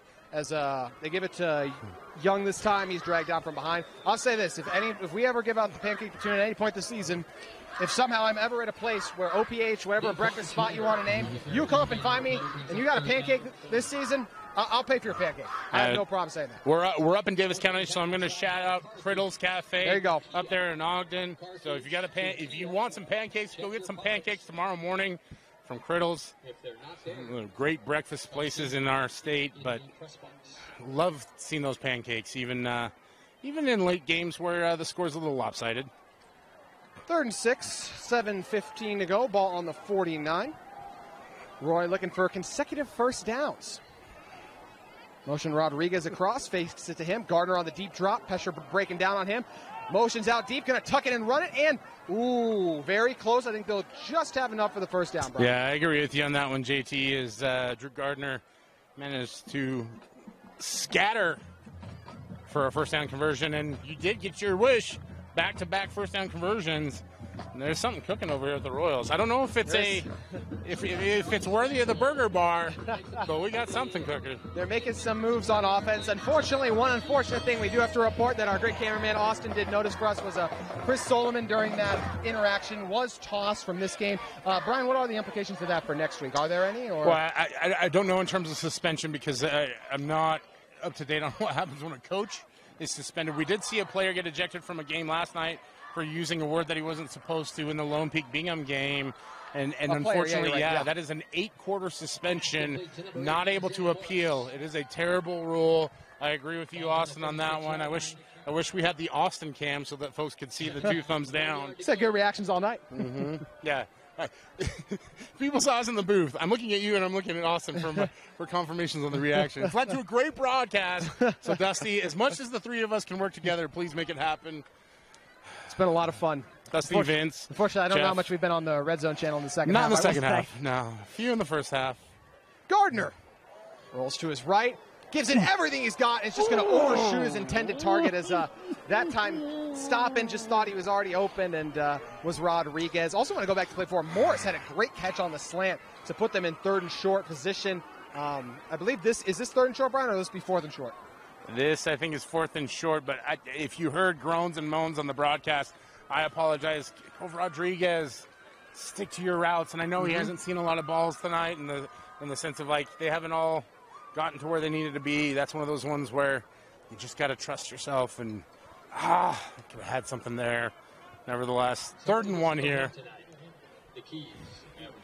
I'm sure. Third and 1, 4:50 to play. Gardner and the Royals offense looking to get a positive drive in the second half. They've marched pretty far so far. They'll give it here to Sella. And Sella with the first down, dragging a couple cavemen with him for some extra yards on the carry. Yeah, great job there by Logan Sella, going both ways tonight as he's played offense and defense. Anchors the middle of that defense at the middle linebacker position. Tough football player. And Roy gets the first down. And JT, I know our listeners at home are very anxious to get an update. The keys have been found. Keys have been found. Sella bounces off a tackle somehow, keeps it going for about an extra yard. Doing his best Erdley impression, able to shake off a tackle and that go around. He has 2nd and a few, and yeah, you're right. The key saga has been lengthy. It's been the story of the second half so far. It has, and well, outside of the fact that the American Fork just took control of this game in the second half and used the variety of outstanding players to lengthen that lead. You know, it's been Lost Keys and Ice Cream and Cake, a rousing performance of that between the quarters. That's a good one. So that's what I love about getting out to these games, JT. You get an opportunity to see the traditions for everybody, and people have unique songs or opportunities as, oh my goodness. Exceptional sack and effort. Fired up about bringing home and bringing down, and that time was Dallin Afu. Afu. A pity Afu when you have to block that man. He was an absolute beast getting in the backfield there. Relentless. Celebrated accordingly. Excited to be getting a sack there. Smartly does not throw Gardner to the turf. And I believe Afu has played on the sophomore. I believe he played on the offensive line tonight as well. So something for the future. Hey, back to your points of we've seen everything. We saw Jazz Bear. Yeah. Boy, what an experience that was. Him losing balls. American Fork takes a timeout. We should take one as well with 2:40 to go. I thought it was a timeout. Clock's still running over here. Finally stopped at 2:40. Highly doubt they'll put the time back on, but either way, and actually we're still waiting on the timeout confirmation. No one's even gone to the sideline.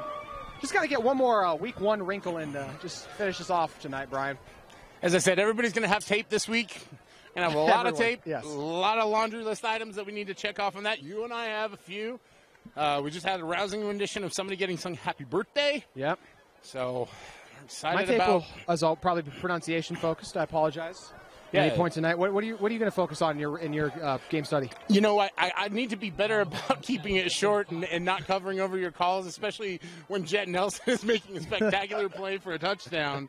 I think my snack selection was a little rusty. We would have been lost if we didn't have some amazing s'mores cookies tonight. So shout out to Kelly Wistersill as always. That was great. Shout out, Mom. Appreciate you.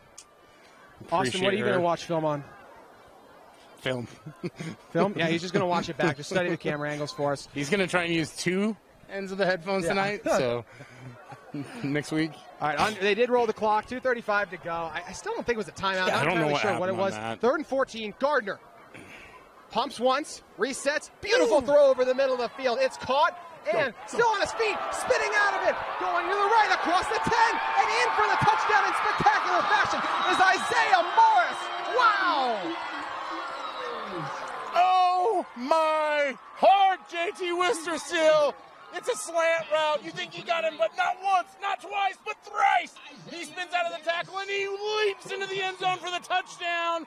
You can hear this Roy crowd still excited, still into it. That's a great way to finish a drive, and we talked about it. The comeback probably was never going to happen, but the drive was finished with a touchdown. Yeah, that's momentum. There's only 2:20 left, but darn it, that's a great way to go into this season. And for Roy, a program under second-year head coach, you had a really emotional moment for you to focus back in, control your emotions, capitalize with a score there. Just a great job. PAT up and through, and we're going to keep it here for a second. 42-14, American Fork will be up, putting the finishing touches on this one in a moment. But, well, first of all, great play by Morris, obviously, spinning out of the tackle, all of that. The overall poise and just production we saw from Drew Gardner on that drive, that's what really stands out to me as in for a building block going forward, Brian. Yeah, and it's easy to be tantalized by the athleticism of Cariaga, and he's a transfer, so he's still settling into the system and learning a lot about it. He did have the one turnover for Roy that really, I shouldn't say the one turnover, they had the punt, the unfortunate low snap on the punt that was muffed. You're correct. But with that going on, I think that turnover at that point was such a critical turning point for the game, and you really just, as you see everything evolve and see what Drew Gardner does there late in the game again, head coach out, he's asked to step up and lead the team, and he does it. I think that's a very pivotal moment for them going forward. We've seen it in the past, right? You can use a Kazan Villa or whatever. You can use those very athletic quarterbacks in a variety of ways, especially at the high school level. But Drew Gardner staked his claim as a leader tonight for the starting quarterback job.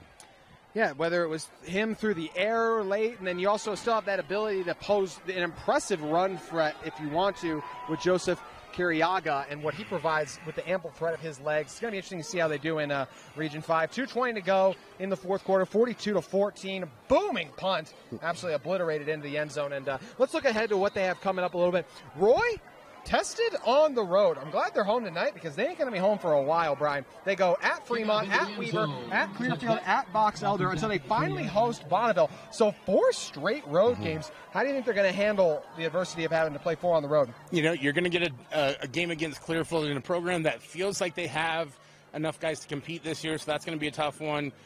You're just going to have to stay focused. I think we've seen tonight that Roy has the guys to be competitive in every game that they're playing. And the hard part about it is, like you said, going on the road that much in a row and just understanding that it's going to require focus, it's going to require execution, and we've seen some miscues tonight.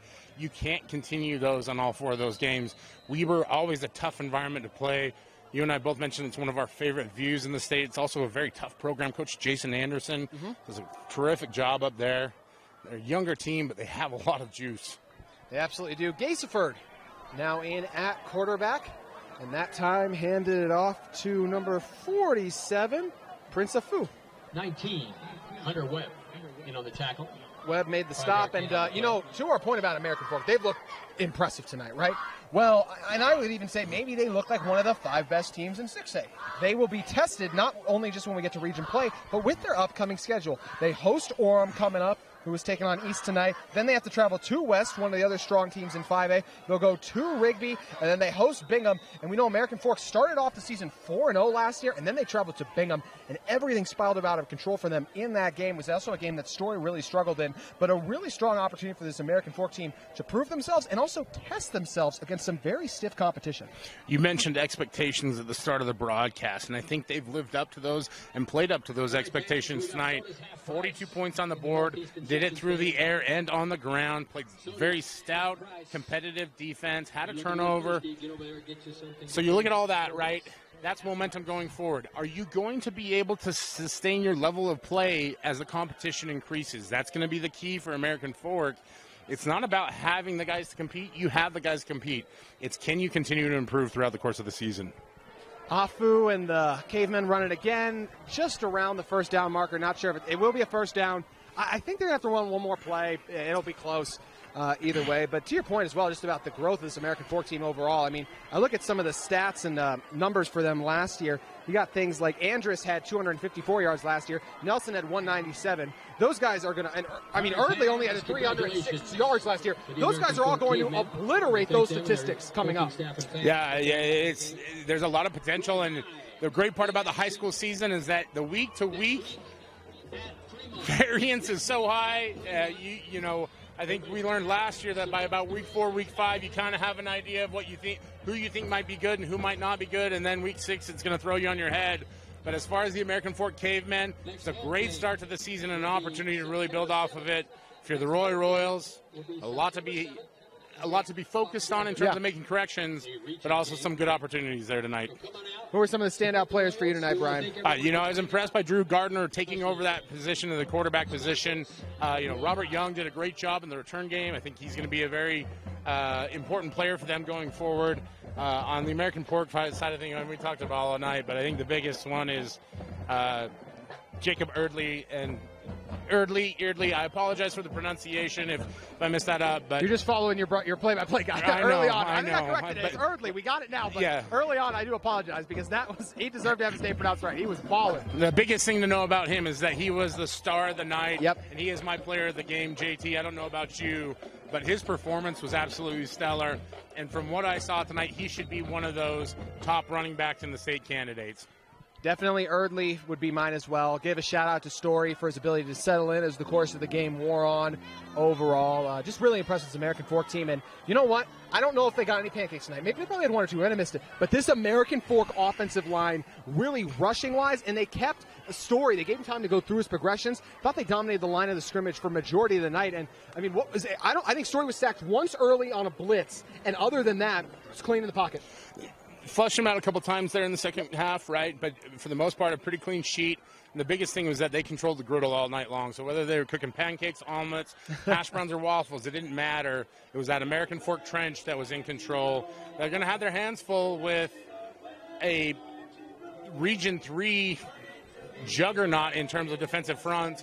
You and I both saw Bot Mulatalo last night. Yes. He's an incredible player. And Skyrich is always loaded. Yep, Skyrich has a ton of Ian Mariner, one of our favorite players. So Dog. So they're going to have their hands full. They're going to have to improve. But, this is a great effort from American Fork. And again, for Roy, nothing has changed. In fact, if anything else, I feel validated, in my opinion, as them as one of those sleeper teams. I think they're just going to continue to grow and develop. And it does feel like they maybe found a quarterback in Drew Gardner. Coach Beam and his team start off his 14th season as head of the program with his 92nd win overall. As we mentioned, American Fork will go and host Orem next week. And then Roy starts that brutal road schedule. They'll head right up the road to Fremont. That's coming up next Friday. But that will do it from us here in the booth for Week 1 action on KSL Sports Rewind. For our cameraman, Austin, for my color commentator, Brian Brown, I'm JT Withersville signing off. Your final score, 42-14. The American Fork Cavemen get the victory over the Roy Royals. Have a great Friday night and a fantastic weekend.